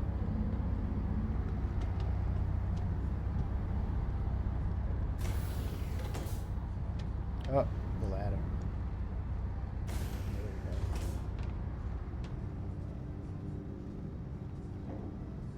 go. Basic lights, man. Where would they be?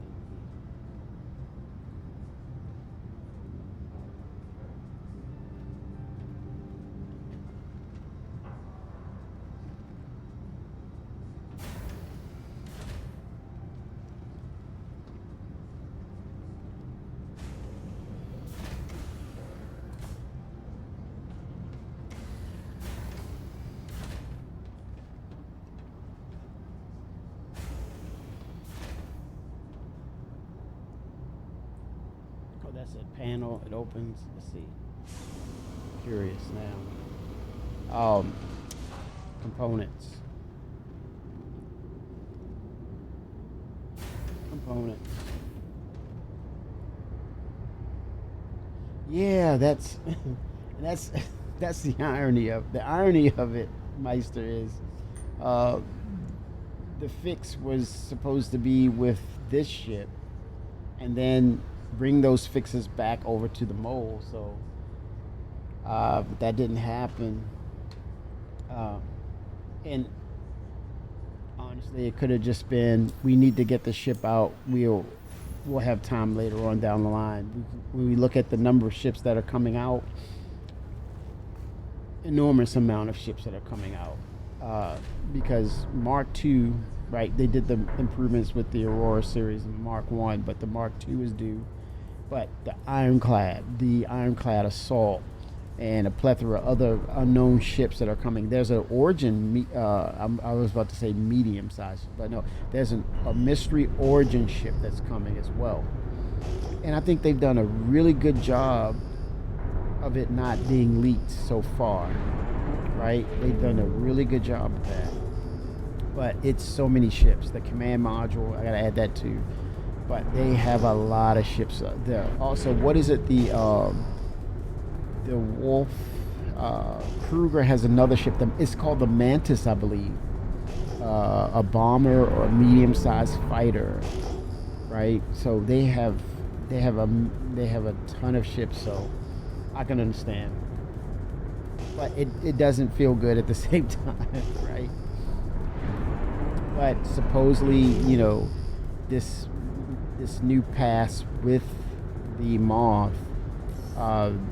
People were saying, hey, the scraping or whatever was very not good for the game. So I'm thinking it's been fixed or improved, right?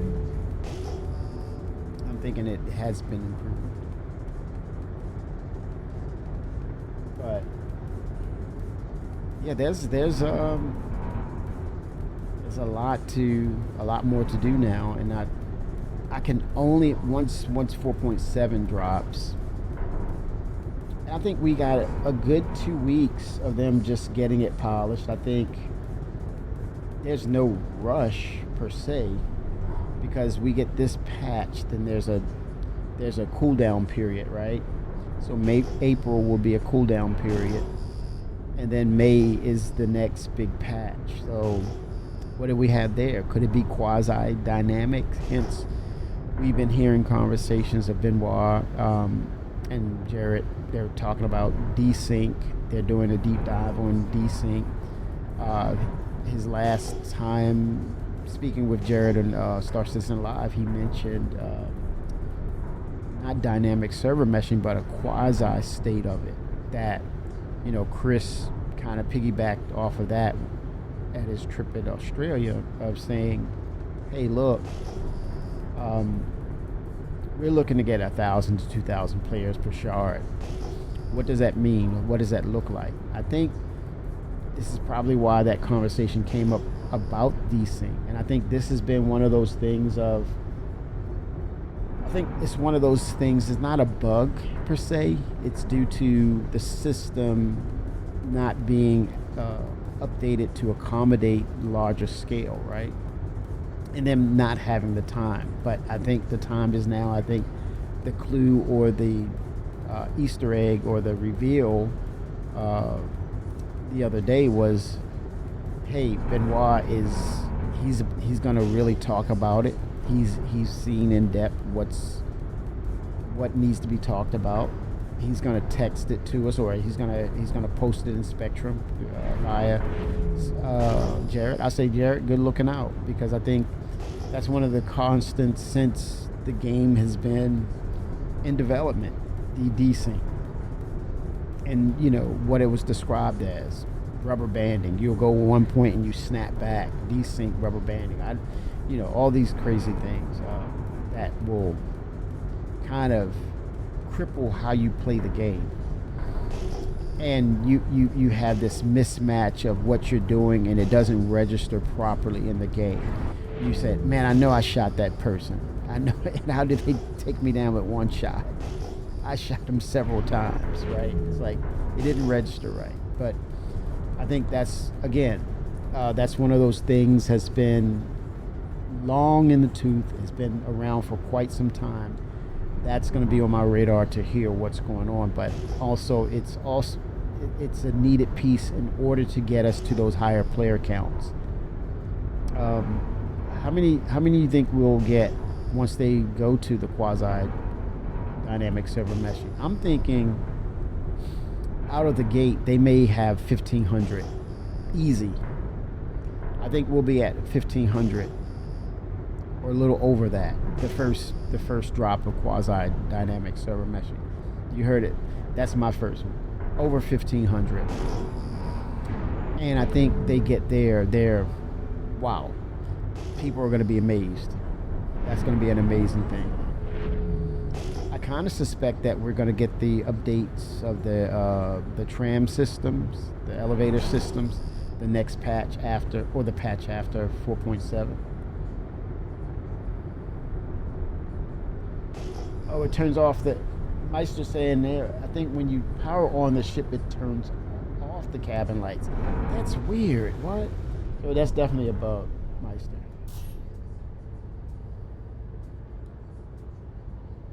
Did I turn on the lights or did I turn them off? Now I gotta. Let me get up and see. I hit the lights button on the. Or do I have control in the ship? Okay, that's. I hope this isn't. Is this the light for the ship? Maybe these are the lights. It's kind of creepy, isn't it? Like alienish. Like you're in an alien movie. Okay, these are the materials.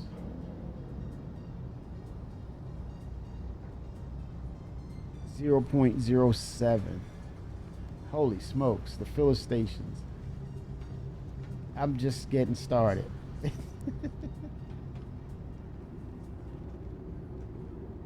Those canisters, that's a blockage there.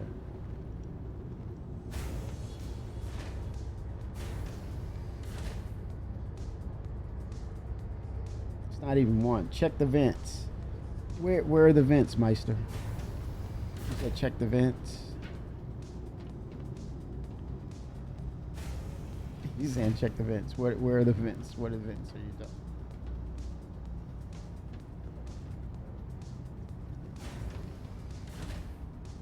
Yeah, when I heard that it was bugged, I'm like, okay, I don't feel like running into a brick wall. So I said, well, now that we're here, I said, may as well start to go in with the testing now. Because it's already been proven it's been broken.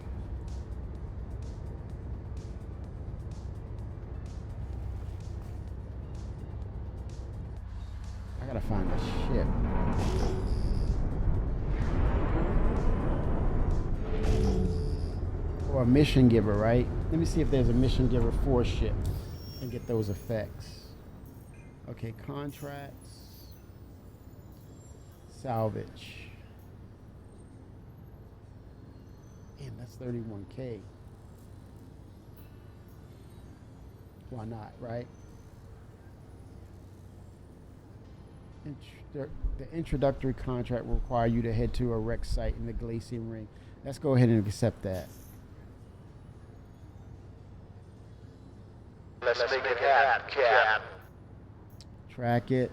Locate salvage claim 82391. Okay, tracking. Oh, there it is.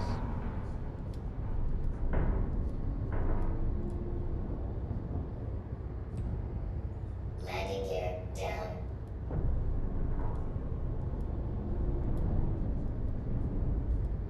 Landing gear up. Oh, I gotta key bind my quantum controls. My quantum drive. So I'm gonna go to flight movement.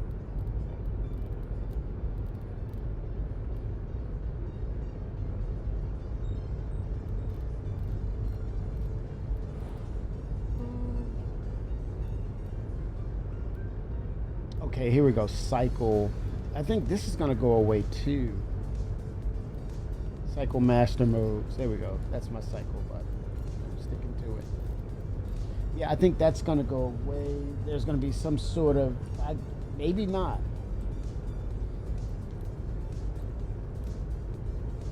Okay, here we go. Shields off.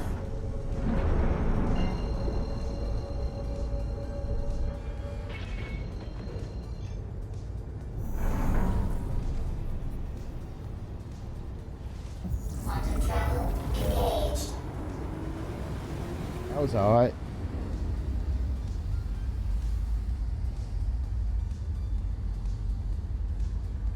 Yeah, I like the ship so far. I mean, it's hard not to like it because I've been wanting a medium-sized salvage ship for quite a bit.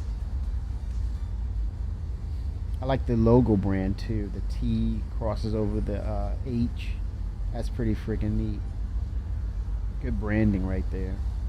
Very nice branding. And that red blob over there. I was talking earlier about heading into Vandal space and maybe trying to, sneak onto the moon and find rare artifacts and bring them back. And 9 times out of 10, it's that one time you're able to get away and procure and bring back some items.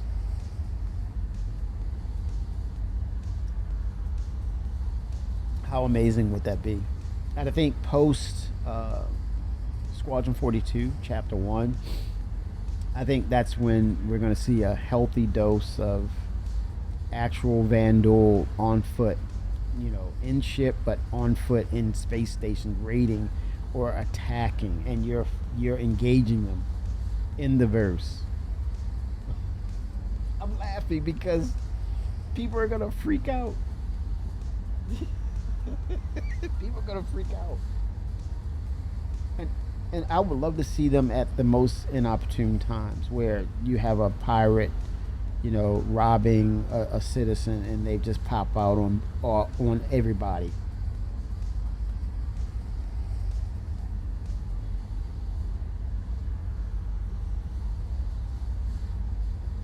Raiding parties from the Vandal is necessary. It's a necessary character or entity it's a foundational piece of the game, and they should just be a force in nature, always trying to infiltrate whatever means and whatever methods. There's no rules, there's no fair gameplay. It's just the Vandal wants to wipe us out. Keep it simple. They just want to wipe us out. I only did an Alt F4 because there was a audio bug with the grinder, and I went to turn it, retract the grinder, and the irritating noise just kept going. I did an Alt F4, but yeah, I'm running and it's running well. I think the best stability for Star Citizen is its availability. So 75%. it's sustaining itself, and this is just the Wave 3 patch. So pretty good. I must say, pretty good. Stability's there. Almost 2.5 hours. No crashing.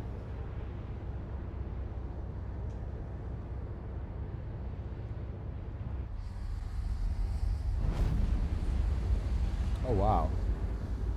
There's a lot going on out here, man. A lot going on. Okay, where's my spot? New objective. Salvage the Aegis Gladius at Glacian Ring wreck site.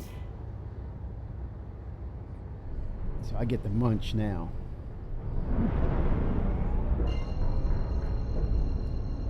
Get those shields up. Shields on. Landing gear down.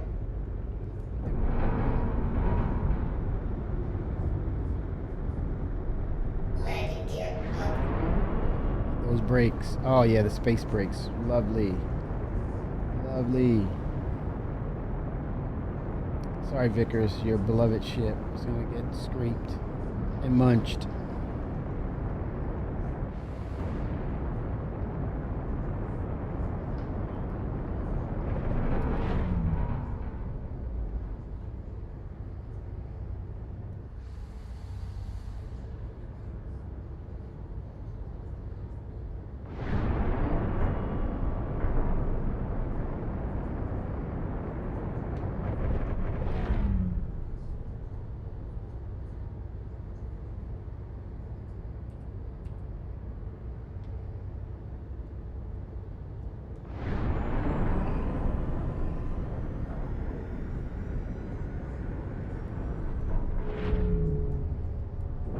Shields off.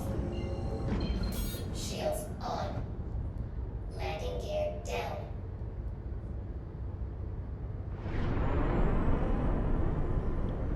Trying to see. Okay, I was wondering why was I drifting. Let's see. Was the landing gear?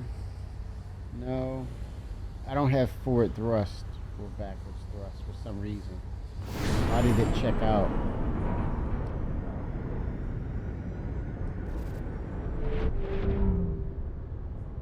Not sure. Let me look into this. My maneuverability forward thrusters, forward and back thrusters are not working. This could be me, but I just want to investigate and see.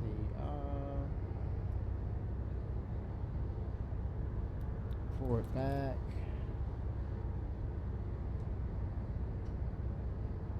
Okay, it sees it as slider 2. No. Okay, there we go.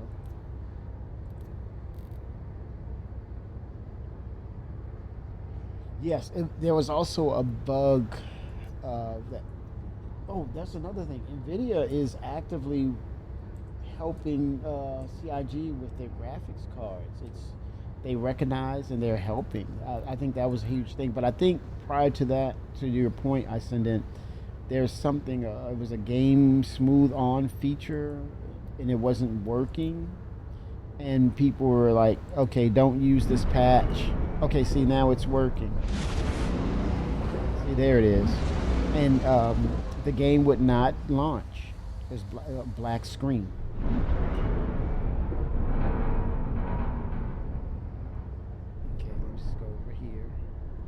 Let me line up.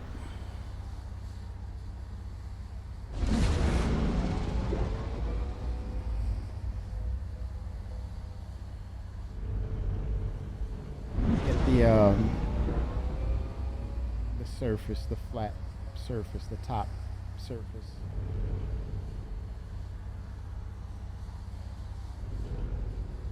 Okay, here we go. All right. Let's see. It's working.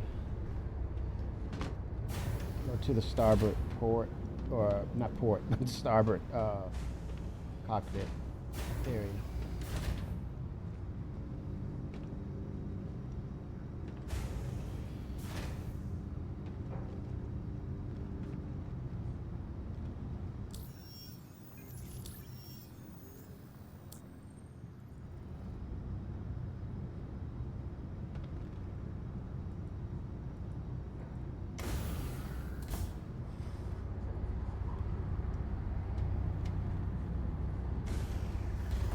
Come on, ladder.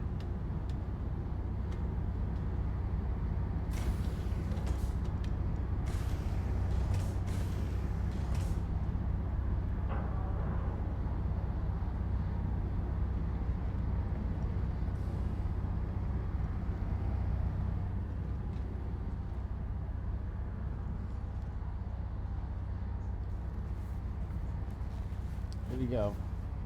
And these, I assume these are NVIDIA drivers, correct? I send it.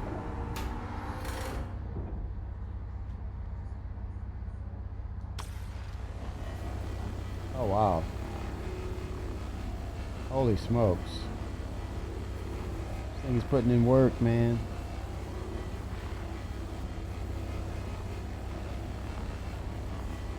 Oh boy.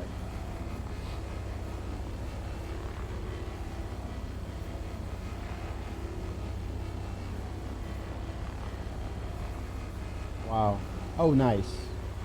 NVIDIA. Yeah.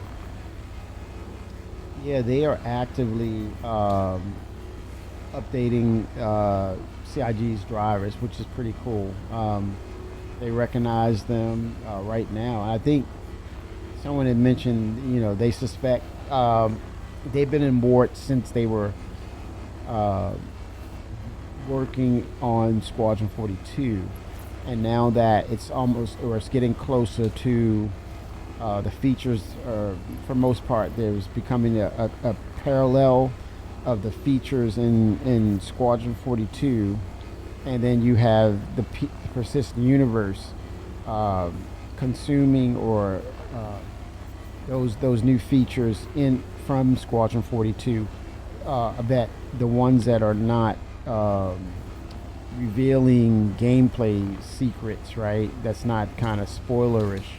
Then those features that can come across to the persistent universe are starting to migrate. As they mentioned, they're migrating quite a bit now, and it's not things. There aren't the things that are.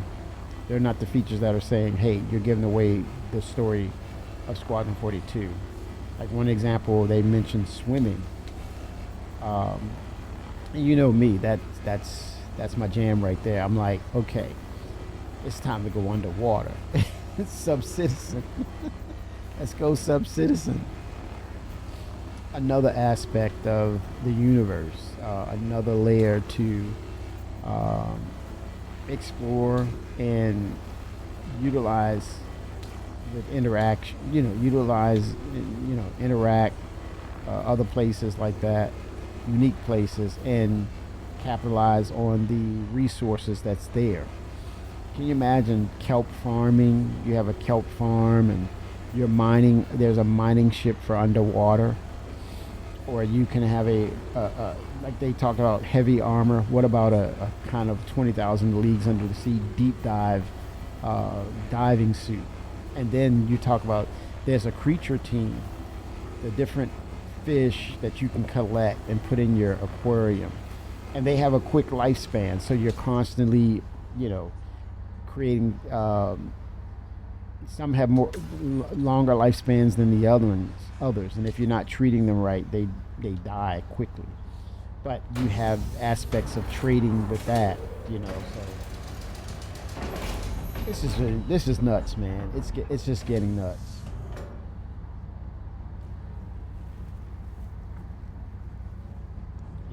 I want to collect those fish and have a fish tank and trading and literally fishing for food purposes. And I think with crafting we're talking about inorganics. What about the fabrication of organics for food and things of that nature, blueprints for cuisine? And man, it's Ready Freaking Player One. This is I know you say, Kimmy, please stop. Stop it.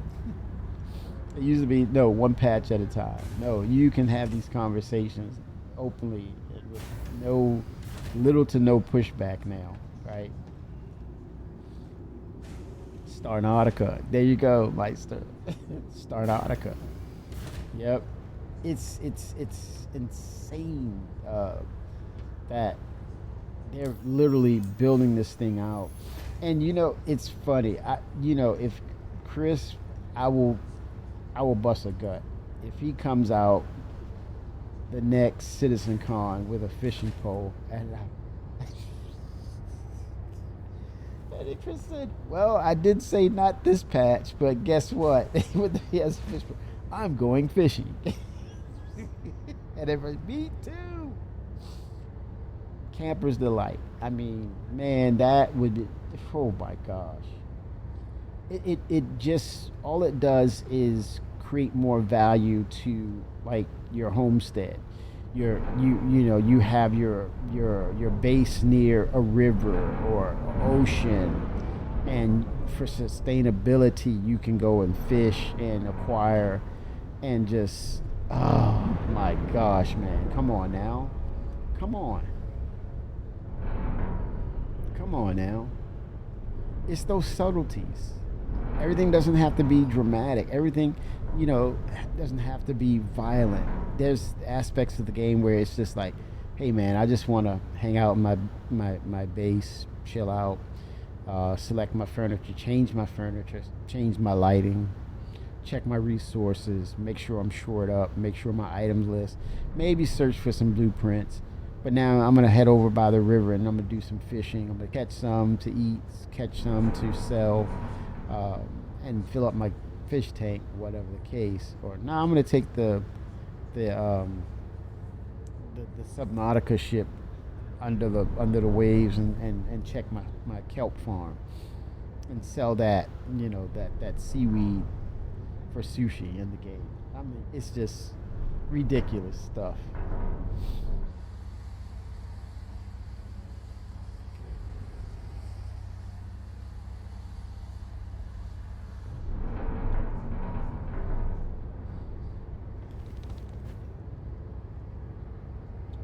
Had a weird atmospheric event 2 days ago. Took out the power grid.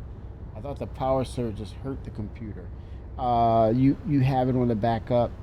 I send it. I would do that. Make sure it's on a backup and a surge. A really professional level surge protector for sure. No doubt about that. I think now is the time to do it.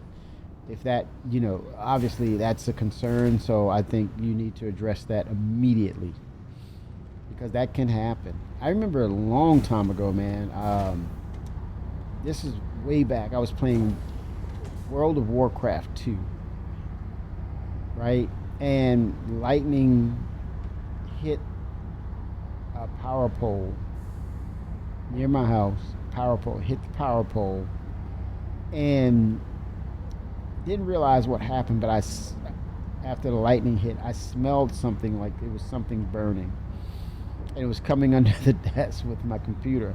Come to find out, the lightning went hit the pole, hit the ground, came through the telephone line, and fried the modem.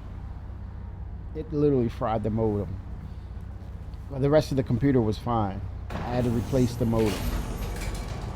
So yeah.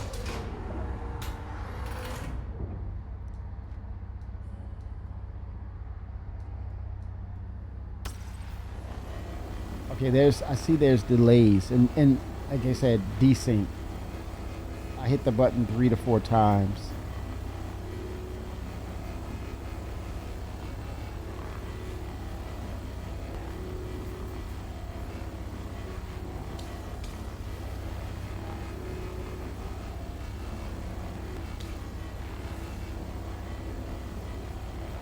Some material there on the ship.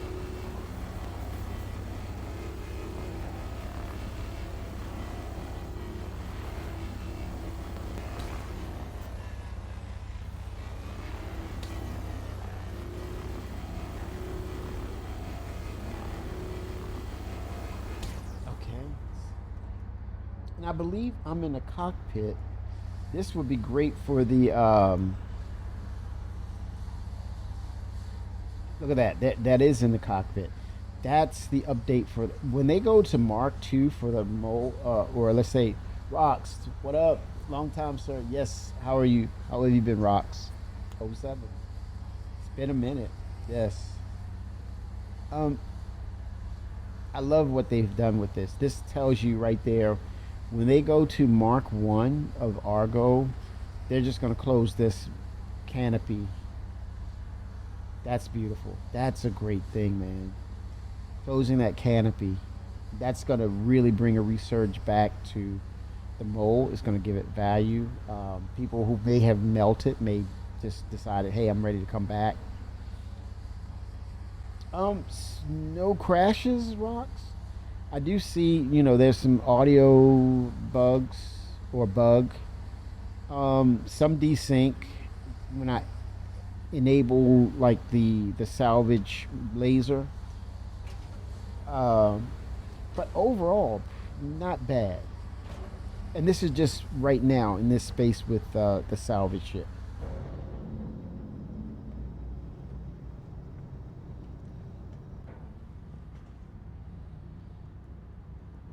Now I'm going to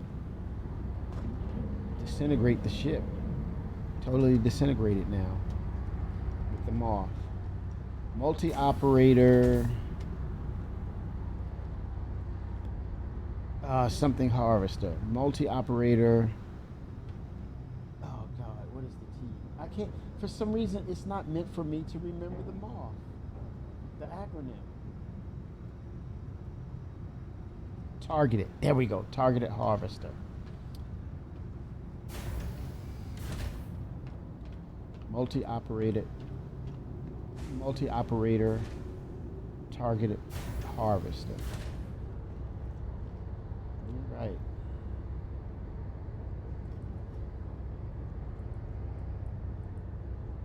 Okay, I'm going to break it down now.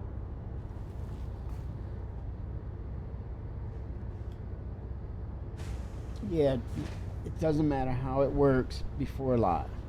All kinds of things will happen still. Yeah, in that progression, I think the key to most of this Meister is once the features, for the most part, are in, it should be a deep dive, a deep cleansing of polishing the game. But as new features are introduced, yeah, you're going to have that. But it should be a lot less of problems like that, bugs and things of that nature. And you have to do it as you go along. This is not your traditional game where you put everything in and then you scrub it. With this game, you scrub as you put in new features, but then the amount or the frequency of new things that come into the game, they're slowing down. And so what that means is that team or those teams can go back and start scrubbing and optimizing things. But yeah, whenever you put in or introduce new things, there's the potential. But I think it's overall it's going to get better. I think I want to fracture, right? Okay, I'm in fracturing mode now. Let's see what that looks like. Well, it's going to be the same thing as the vulture, the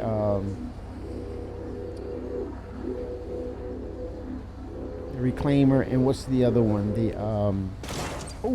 The mist ship. I can't get the name of that ship. Now I want to disintegrate. Oh, wait a minute. Can I double dip? Well, I probably could double dip again. I think they know about that. That's an exploit. Oh, I'm hitting things. Okay. Let's see if I can. Damn, everything's scattering all over the place. Holy smokes.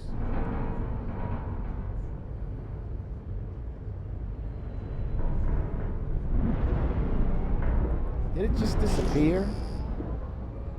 Holy smokes. Okay, I'm just going to disintegrate it. Clean it up.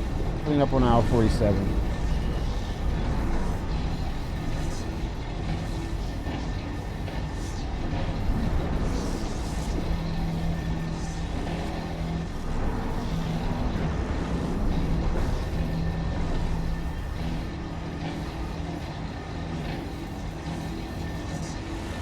I would say take every bit of the 2 weeks, Meister, and you know, I think they want to be done by the end of March for sure. But yeah, if they can really get it polished by the end of the month, that's going to hold us well over it for 4.8, especially with crafting. I think this is going to require them to maybe put some time into it, but I think there's also the option of, hey, let's drop it to live because we only can get so far with cleaning up, and then what that means is you have a narrative of people who will steer. You have a narrative of people who will steer clear.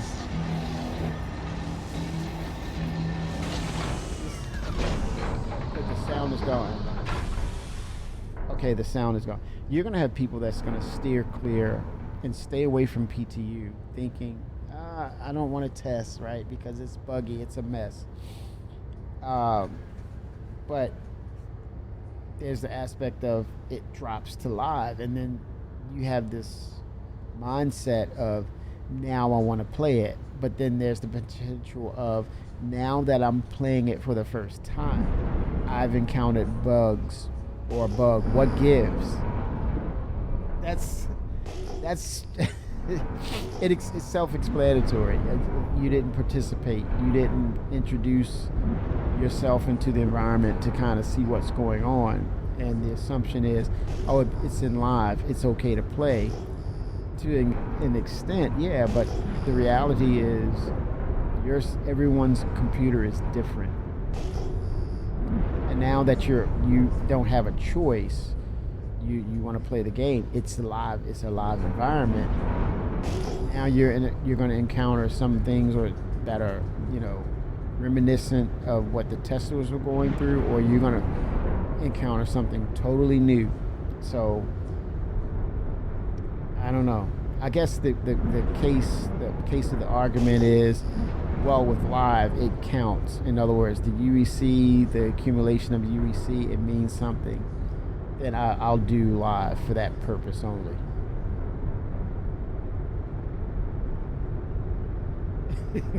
Mike's just like, exactly.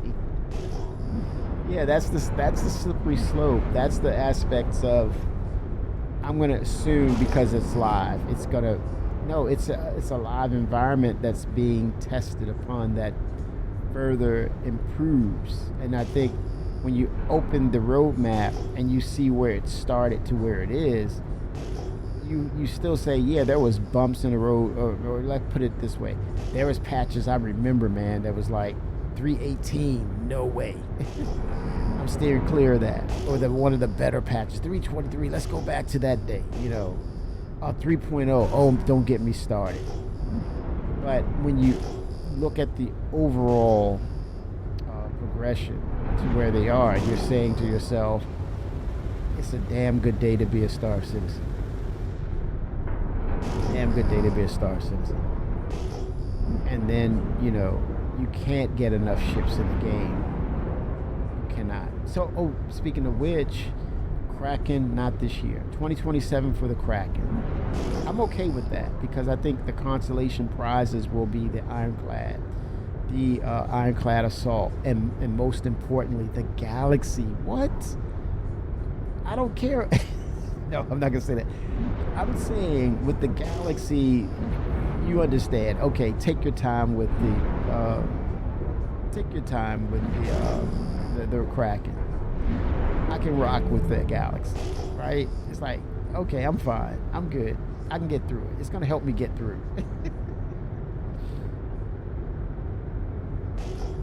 Yeah, I think it's gonna be the thing of, I play, I test, or I play and I expect this, but it keeps moving. The dial keeps moving, and beyond 2 and beyond 1.0. We're headed towards 1.0. We're gonna start saying what's the new 1.0? Is it gonna be 1.5, or is it gonna be Star Citizen? And then you just Star Citizen version 1.0, Star Citizen 1.5, Star Citizen 2.0. You know, in little fonts, not big ones that we see. 4.7, no.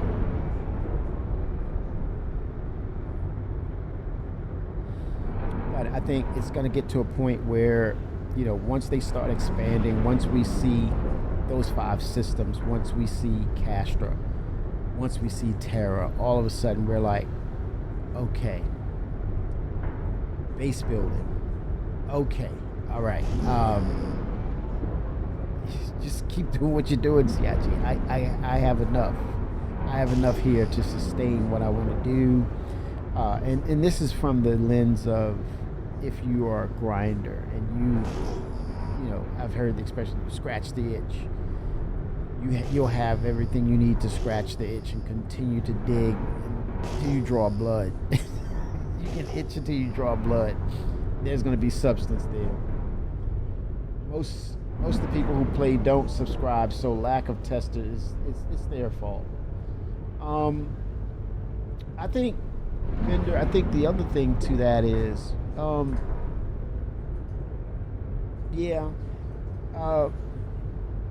people say, well, they don't want to pay, that's fine.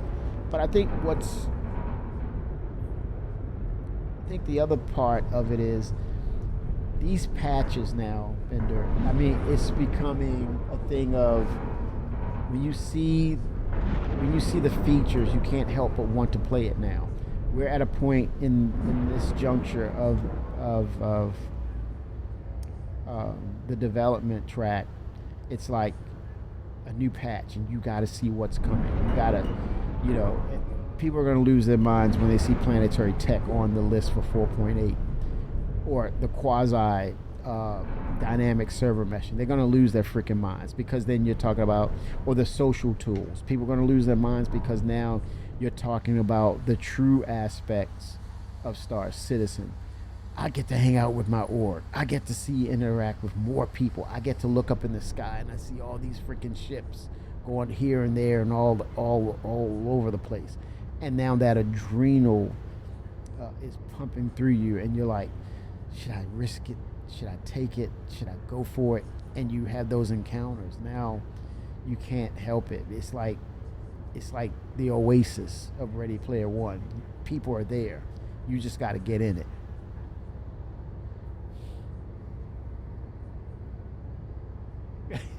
Vinter is a little salty there. It's like, get what you get. You deserve this. You sound like that Pink Floyd record. We don't need no education. We don't need no force control. If you don't eat your meat, you get no pudding. How can you have any pudding if you don't eat your meat? And the Pink Floyd, man. Pink Floyd.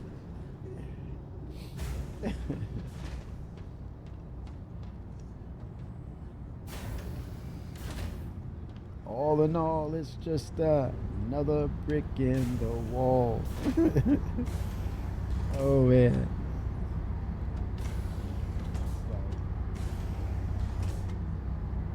It's your fault. I love these stairs for some reason. I don't want to let go. Let go, Kimmy. Get off of the stair. Come on, dude. Oh my gosh, man. Whew, had to back away.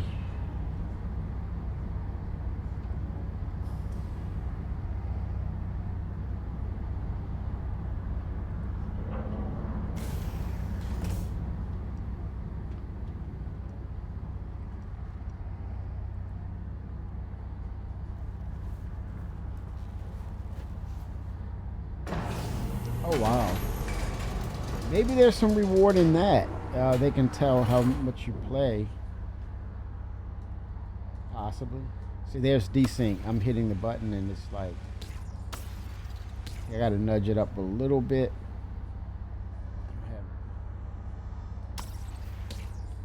I'm out of range.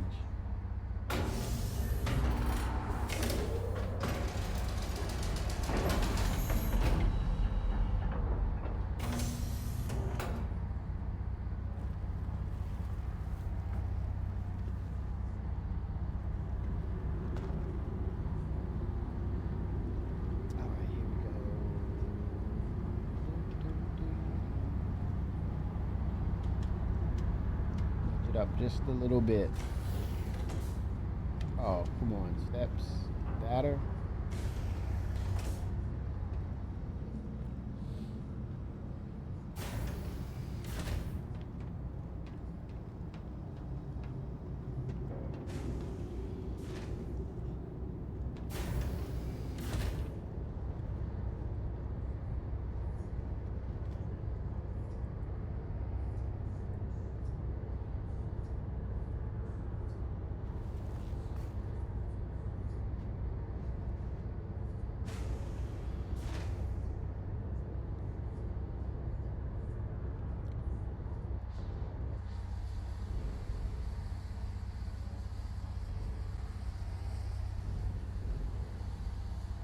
All right, that should be high enough.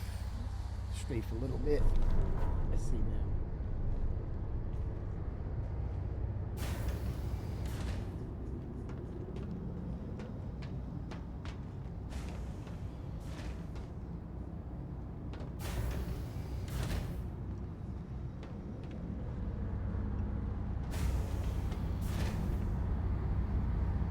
The reward was supposed to be access to PTU in Wave 2. But to your point, Bender, it's about they need concurrency. They need as many people to stress test things. And I think it's not just that immediate feature, but I think behind the scenes, I think this is a Chris Roberts Benoit thing. They're getting also, I think they're probably several steps ahead of patches. And so what's going on is it may be Benoit wanting the concurrency to get ready for the dress rehearsal for quasi server meshing, right? So they're getting those numbers in, and then they want them. And of course, the more people you have in the game, the more people you get in the game with these deeper waves, the more you're going to get evidence of you're going to repeat or create those bug reports, right? And you're going to then realize, okay, we can kill these bugs off because it's more concurrency or issues that this number of people are running into the same thing. We can set those on priority lists to get rid of those bugs or to attack them.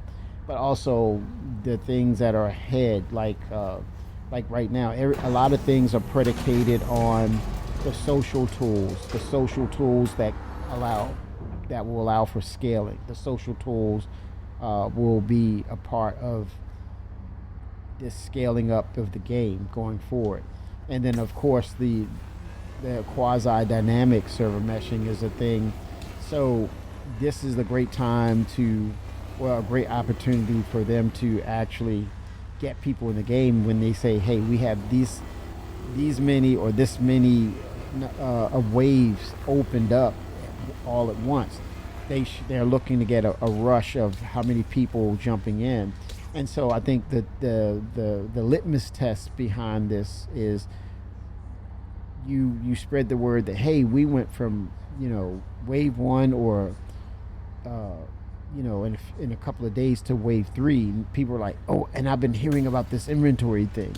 They want the service to be slammed. So I think it's a testament to say they've been working on optimizations so that things are going to help them get the dynamic server meshing technology taken care of. So when it hits the market, when it hits live or hit PTU at some point, or it's announced for the next patch, they're going to be well enough. They're going to be ready. They're going to be ready for it. Looking forward to that too. That's one of those things on my wish list. The dynamic server meshing. Okay, it's like I think I'm stuck. Power off. Yeah, the buttons are the exit seat. Okay, and let me Alt F4. This is a bug because I get stuck in the cockpit seat.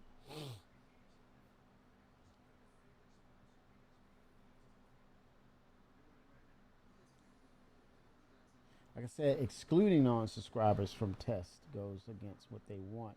Well, no, they want. I don't agree with that. I think they want subscribers. That's the whole gist of it. I think that's the marketing business side of it.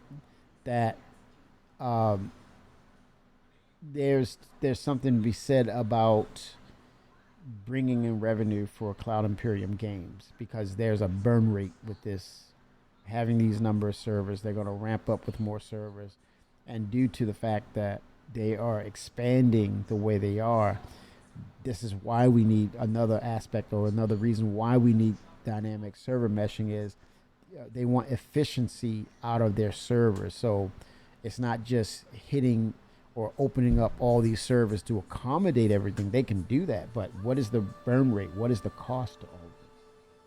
What is the cost to all of this? That's the issue. And so the subscriber aspect, that's the business side of it. It's not about just the video game. It's about cloud above the video game and gameplay and making sure and people are having fun. There's the true business, the reality business side of it. So you got to have those subscribers because outside of that, we would all be playing. We would all be paying monthly subscriptions, and then it wouldn't matter then. And you got everyone's to access it as long as they're paying. But then you're gonna have it's gonna flip. Oh, I don't want to pay this. Why do I have to pay for something that's not even a game? So it's pick your battles. But at the end of the day, it's a business. I don't think they're screwing up. I think they're just they have every opportunity to do well, and if it doesn't hit, if it hits and miss, guess what? They have another month or two to get it right, and it's been going on for probably a little over 12 years. So it's not an absolute on their part. Like I was interested. I thought those little medical kits were cool. I thought, look at that, man! They got a little med kit type of deal. I think and again, I think there's space for us to kind of speak to them on a marketing level of hey, this item would be cool or that item would be cool. Have you ever thought about this item, CIG? I want a fishing pole, right? When I go fishing, or some of the other things in the subscribers, a deep dive suit, or maybe, oh, they just mentioned something about the what is it, the BB-8? Someone told me, I was having conversation about that flight module thing or backpack, and people said it's already in the game, and I'm like, no. And it was cool to know that they officially announced it, and I'm like, yes. And I was right. I was right.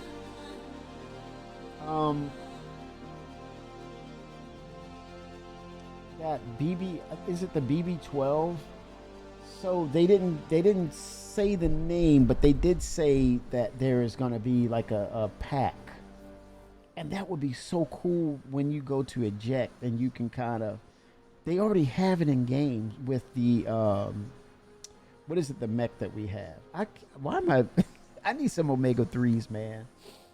It's the mech, so it doesn't allow you to fly. I don't want to see fly Citizen, but I want to see float Citizen, or just where you can turn on that would be a skill, right? And you kind of like, you eject, and then your descent, you're able to slow the descent, but the longer you hold the thrusters on, it depletes, and then it has to build up again.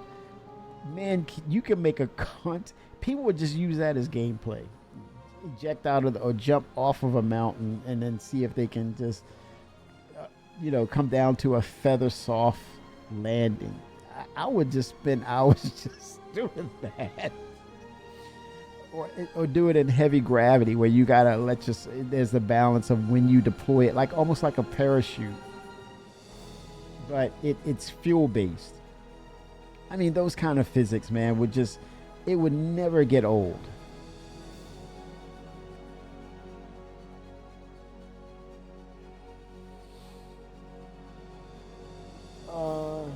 Let me see if I see it. Flight suits, combat flight suits. Yeah, the flight suits aspects is going to change, and I think with that said, that opens the window for subscriber flair that is that can be utilized in game, and I think it will.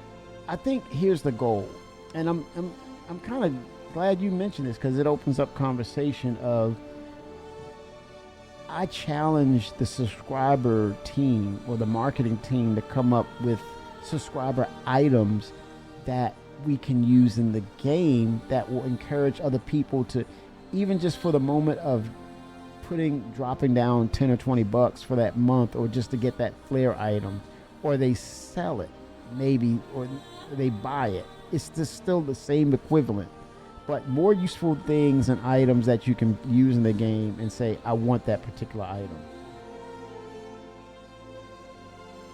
Holding back testing slows down development, thus making it take long to get done, thus increasing the amount of income subscriptions. Message of the day. Okay, 1 second, vendor. I'm gonna jump over that. I got that MOTD, man. It's got me right there. Hold on. Shimpasta, breaking news. We are currently putting together a new 4.7 PTU build for a Wave 3 release later today, with the goal of opening more waves if build validates. Here's the other thing too, the frequency. Have you noticed as of late the frequency of these releases, that they're not playing around with getting those new features out to everyone? There's a higher frequency of releasing it on volume now, and I'm delighted to see that they're not holding it. It used to be where they were very meticulous about when they release, and it was like it would take so long, but now they're like, wow, you gotta love it.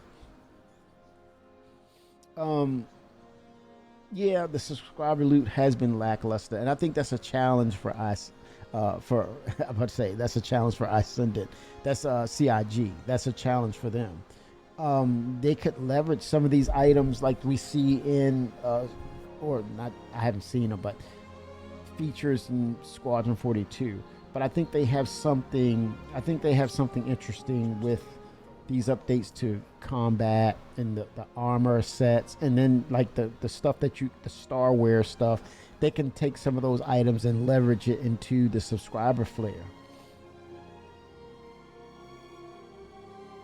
You mean all the features that don't work? A bunch of expansions. Yeah, eventually. I mean, and that's the thing. You're kind of saying things. You're almost answering your own statements, because you're saying when you're rushing out stuff, you got to take a large number of people to double back to clean it up and fix it. So I kind of see their methodology of trickling in things and vetting and testing it and make sure it's not problematic. We've seen that. But then we're also seeing, as of late, the concurrency or the high rate of them dropping things on a larger scale and getting it in and locking it in. And I think it's something to be said about getting the foundational pieces in, and where it's to a point where it's tolerable, you can then hone it, clean it up, stabilize it, right? But yeah, I think this is just going to be that type of game because of its scale. That's the allure of it, is its scale, but it's also its detriment to development and optimizations and stabilizing the game. This is also its scale is its detriment to that narrative. That's what hurts them too. But I want them to go for it, man. I gotta have those. I want those 100 systems. Damn the bugs. I want 100 systems. Give me those 100 systems you promised, Mr. Roberts. I don't give a damn about the bugs. Give me 100 systems. I can live with it.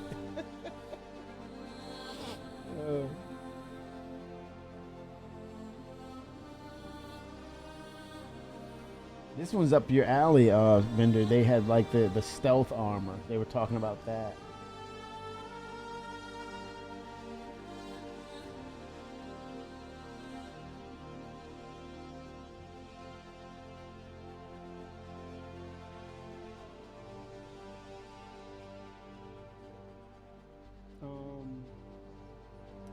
But yeah, they mentioned this backpack that's supposed to do some other things, and it was mentioned by that team. I gotta find it though.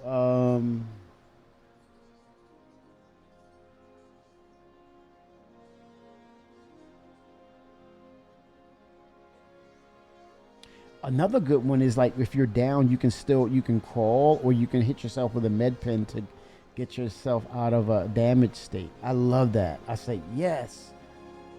That's totally something different. Now it means that the actual PvPer will have to shoot you dead, as opposed to you're down, you're incapacitated. You can still, if you have the med pen or the med gun, you can still use it. I love that. Thank you, CIG. Keep the gameplay going.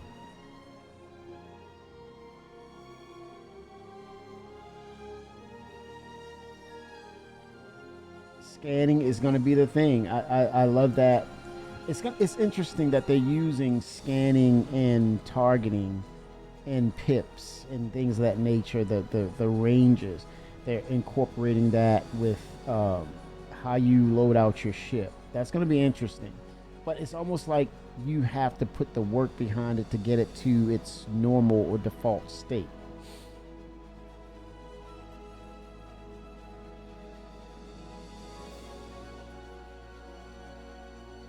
EVA backpacks, which will provide additional fuel and oxygen for extended EVA activity. This will further reinforce the idea that players need to prepare the right equipment for the task. Not every armor will support EVA. Some armors will be designed for environments where EVA is not expected, while others will be built specifically for space operations. I like that. EVA gameplay will become more dependent on the armor you're wearing. Yeah, this is big deal, man. Oh, I'm back in the ship. Systems activating. Systems on. Okay, now I can get out of the... There we go.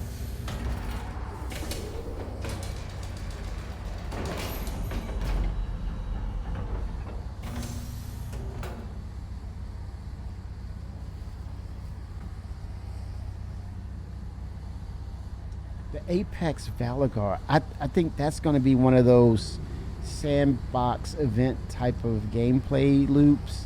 I can't wait for that, where you're just flying or in a vehicle hunting and shooting the Apex Valagar, and it's moving around and you're trying to avoid it. Monster Hunter. You know, Monster Hunter, Star Citizen style. Oh, no. I didn't want to go down there. Oh, boy. Sticky hands and ladders. This is not good. Okay. Yeah, you got to kind of like let go and let it reset. But this hallway is tight. Okay.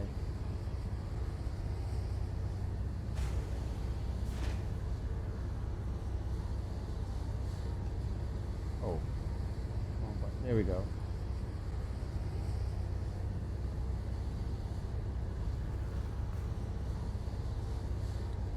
Ship shields with ships. Systems activating. I want an armor rack system, something simple that I can see my armor on display. I totally understand the problem, keeping it persistent in the game. Yeah, it's changing out your armor, or can you, here's the other thing. It's probably a little arcadish, but let's say you have, the fabricator also becomes storage. Data storage. So as long as you have the material, let's say you've already concocted that particular armor and you keep on your ship. Oh, that's dangerous right there. No, keep it in memory. So you keep I don't want to keep blueprints on the ship where it can be stolen. I want to be able to take that data and transfer it onto once the fabricator have it, it's data, right? And let's say it needs to be, in instances of having to recreate it, you have to have the material and then you reinsert the blueprint, right? But if you have the material, maybe you have a number of times based upon the material you have. Maybe you have 2 times that it'll save it in memory and then you have to reinsert the blueprint, right? Because I don't want to get into a thing where you lose that blueprint or it's stolen. You keep the blueprints in your base, right, or storage, or your local inventory. You pull it out of your local inventory and use it. But it keeps sort of like the imprint of it for 2 turns, and then you have to redo the process. So it's almost like a closet. I like that idea. I sent it where it's held in memory, and you hit the button. As long as you have the material, you hit the button for that suit, it generates, and then you wear it and you can go. You need to hydrate, kid. Oh, that sounds so familiar. Yes, sir. Well, yeah, well, yeah, that's true. Once you have them, it's locked into your inventory. So yeah, I'm just being safe. I said it. I just want clarity, man. Because that's volatile right there. That could be a heated debate.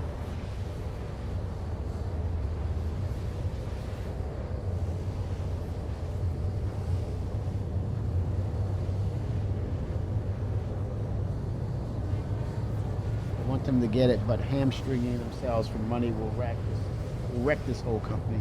I think it's a balance. It's at the end of the day, it's will always be Cloud Imperium Games, the video game company, until they're gonna build on more features that we see fit to say it's worth buying. Right? I think one of those things with the build up that people are starting to look at, and I think this is a consensus. What if they say for bases you can only have one, and if you go to move somewhere else, you have to deconstruct that one and then build another? And so, with this anticipation and this build up towards base building, and you are seeing crafting, inventory, and things of that nature, and these larger ships that can run these resources, and you have more of people in game, and then the systems are expanding. So it does leverage the value and the want and the need to have not just one base or inventory stockhold location. People will be chomping at the bit right now. There's a consensus to say, when are they bringing back the homesteads and the land item stuff that you can, and then you go back to 1.0 and you get your answer. Yeah, you get to earn your citizenship, and then it says you have the right. I don't know if it says you play the game, you get your certification or your license to say, hey, I'm a certified Star Citizen. I can build anywhere, especially within the UEE territories, which is protected, and it's high. It's noted as high security or high sec, and so you want to, it only makes common sense that you build that as your main number one base, as opposed to what's the alternative? You wouldn't arbitrarily, as a single player, build your place out in Pyro unless you know the rules of the game, right? Outside of that, the next best thing to do that in comparison to you're building in like a place like Terra, you have a large, strong org that's 24/7 patrolling and actually being their own security. Then you say, hey, we can build our bases anywhere. Matter of fact, we chose Pyro because of the risk and rewards of the resources there. So we're rich because of that. So still, the middle ground where that resides for orgs, large orgs, single players, you want multiple. You want the aspect of having multiple locations, like, the spy movies, the safe houses where that person or that spy goes to the safe house, and there they have a plethora of armor types, weapons, food, and they just restock. Or let's say they're a cargo runner and we have 10, 15 systems in, you need these stationary or these satellite abodes, or these locations where you can stop, refuel, stock up, refresh, or lay your head down for a couple of days. And let's say you're being chased and you need to hide out, especially whether you're being chased for your cargo, or you're wanted by the law. People will say, I want 5 of those, I'll buy them. That's my point. They're building it up where it will make sense to have these locations spread out, which means if you purchase multiple locations, more than likely you're going to be making runs there to restock and make sure everything is done in those locations, right? So you're proactively helping the dynamic server meshing to be dynamic, not underwhelming meshing. But it helps the system overall because now you have several places. You've paid for them. You've helped the business, Cloud Emporium Games, but you also help the technology by keeping yourself spread out, which is interesting in itself. Because then it will almost show that dynamic server meshing is the Jesus patch. Potentially. Docking initiated. Docking denied. Oh damn. Landing gear down. Docking initiated. Docking denied. Docking denied. Ooh. Landing gear up. Oh, hanger queue. I'm in a queue. Waiting for my queue to happen. Let's make it happen, Cap. Kid, wait a minute, Patson. Where are you seeing this? I can see kidnapping becoming a thing in Star Citizen. If you got the blueprints, getting forced to craft for pirates, I said that you have issues, man. Pyro is your home, isn't it? We got a pirate in our midst, ladies and gentlemen. A true pirate.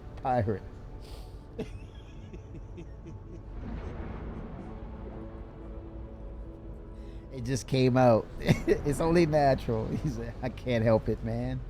This is my release. Oh my God. I see kidnapping in the game. Is that human trafficking? Holy smokes. I see it. There's profitability into that. Shields off. Docking initiated. Docking denied. Landing gear down. Okay, while I'm here, let me get my bindings right, because I remember now what should be what. My docking, quantum travel.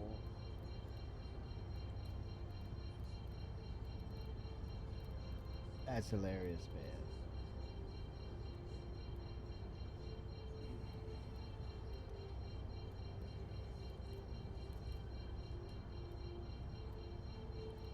man. There's something to be said about making profit of that. Fight docking.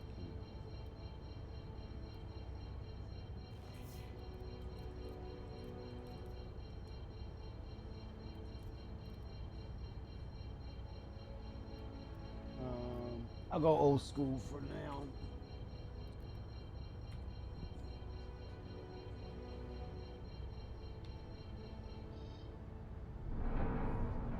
Says I'm obstructed. That's a shit. Now see, this is the part where I'm hoping that they really Shields on. Docking denied. is this my docking? Landing Nope. gear Someone up. else's. Let me try it from here. F1. Comms. Nevsky landing control. Already asked you that. Look, I'm sorry, but you waited too long to land, so I had to give it away. Hopefully we've all learned a lesson here. Oh wow. Learned a lesson here. I'm in risk management. You've already asked me that. Oh, damn.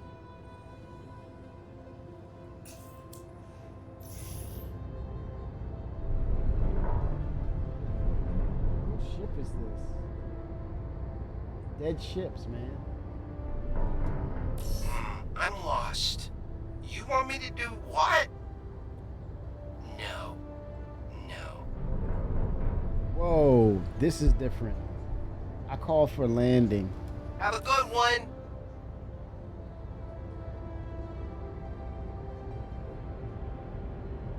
I'm lost. You want me to do what? No. No. Oh, I see it. There's my hangar over there.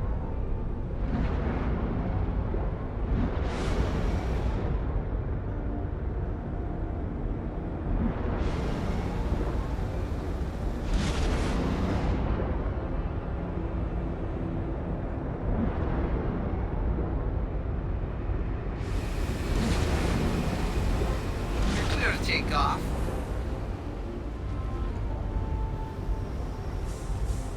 Is someone jumping in my hangar? Was that who's? Oh man. Okay, the hanging. This is only going to get You're worse. clear when to we- take off. Good luck out there. Oh wow, There where? you go. All set. There you go. All set. Oh, he's super annoying, but I like it.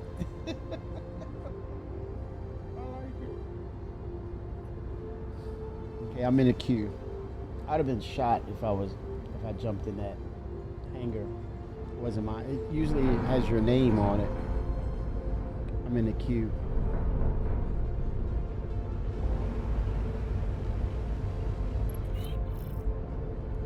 Docking initiated. Docking denied. Landing gear up.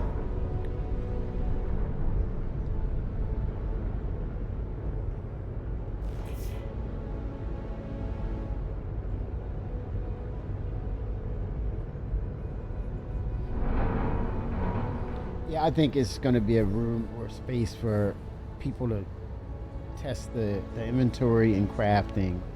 And then I think the appropriate feedback is wait, give it some time, and kind of catch the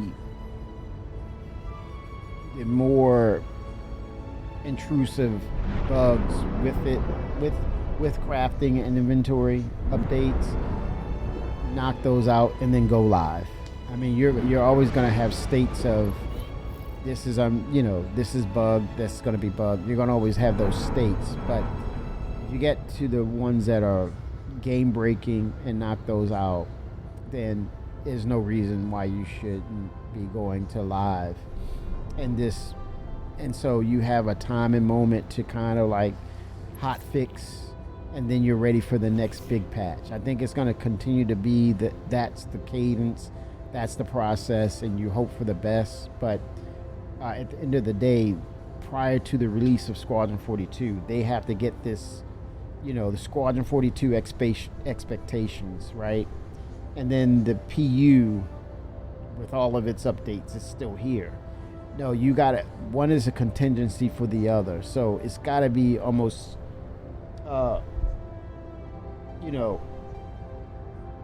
parallel or equal in content and polish. Well, content versus a finished product. You got to have the content will hold it up, will be a complementary piece to Squadron 42. Once it's all said and done, when it's ready to release, one complements the other. And this is why there's the narrative is why are they going in really hard on getting the patches and pushing them, right? Granted, they're not as going to be as fast as we want them to be, but you compare it to what they've been doing, they're moving at a very fast pace, because they have to have that content to measure up to kind of, once you're done with chapter 1, you want to come back into the PU. And that's whether you've been playing since 2012 or being, a follower since 2012 to playing up to this point, or a brand new player who's, a week old of playing the game. They've just jumped into the game last week and they're playing the game. You want that level of content so that when you move from Squadron 42, you're overwhelmed with so much content in the game. Systems off.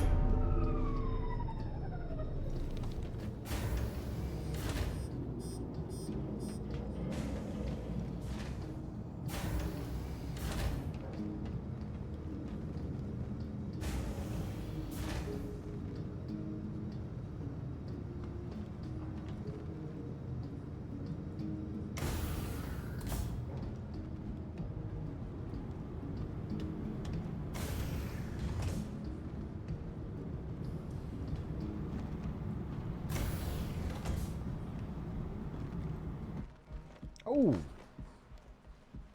Oh, wow. That was different.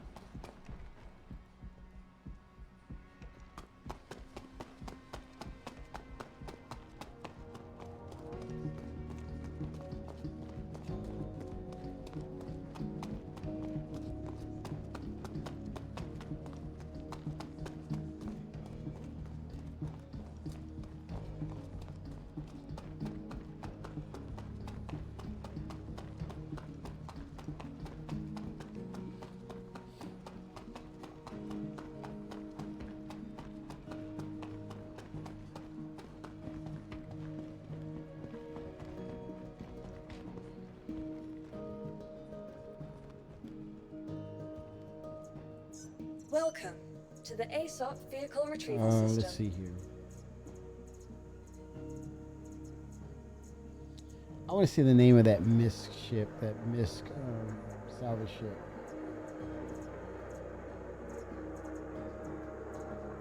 Misfortune. Okay, that's what I want.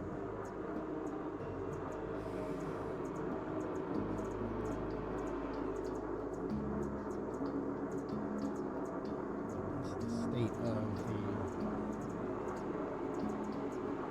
the Argo Moth.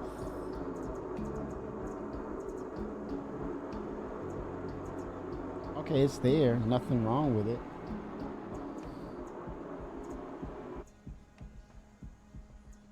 Okay, not bad. What do you all think of the new inventory system as a whole? Are you liking this or what? Are you feeling it? What's going on? I know one thing, I can't pull my helmet off. Okay. You interact from here, these points here. Not here. So, or put it on your hip. In your backpack. How do you all feel about the new inventory system? Oh, look, there's your grab here. Love it. I like that. I mean, it keeps it simple, man. I mean, it's like you don't have to aim for those little details.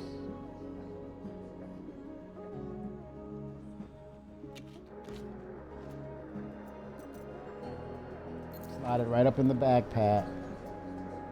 There's another item. Put it in your hand again. I gotta say, man, I love it because it's straight. It's intuitive. It's intuitive enough. It's intuitive enough. Take my inventory key. Drop it in my backpack. Stack them. And then bring it back over here to. And you see the green highlight to say, hey, you hear that whistle right over here. Look. And you just drop it, man. Yeah, I'm digging it. Gun, put it in hand. Oh, yeah, baby. Put it back on your holster. Oh, yeah, baby. Slot number 2. Slot number 1. Oh, yeah, baby. I'm digging it, man. it's an improvement, a major improvement. Silence means yeah, they agree. Silence is agreement. That's my take on it. But I'm gonna break for a moment. I'm gonna get some lunch, y'all. But thanks for hanging out. Great conversation as usual. I'm back. Get back in and do some things, man, and see what's what. But thank you all, and I'll be back. It's the weekend. I gotta get some work done. I gotta do some other things. Deliver 01 SCU material composite to Levski. Okay, got it. This is testing. I want to see if it holds up. So I'm gonna look at the persistence. But I probably want to come back later this evening if I'm finished some things I need to finish and do some other things. But again, thank you all. Great conversations and great time to be a Star Citizen. For sure. Keep chipping away at it, CIG. Keep chipping away at it.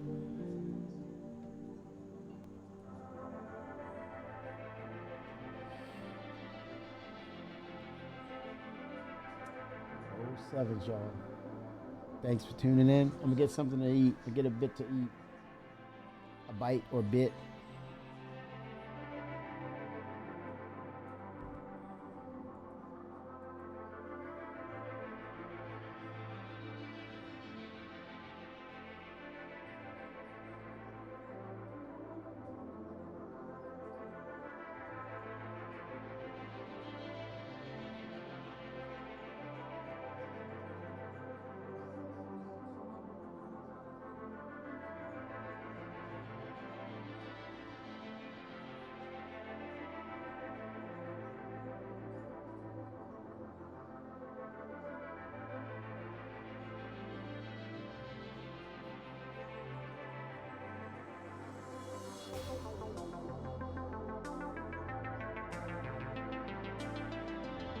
Music by Walkopedia.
Let's make it happen, Cap.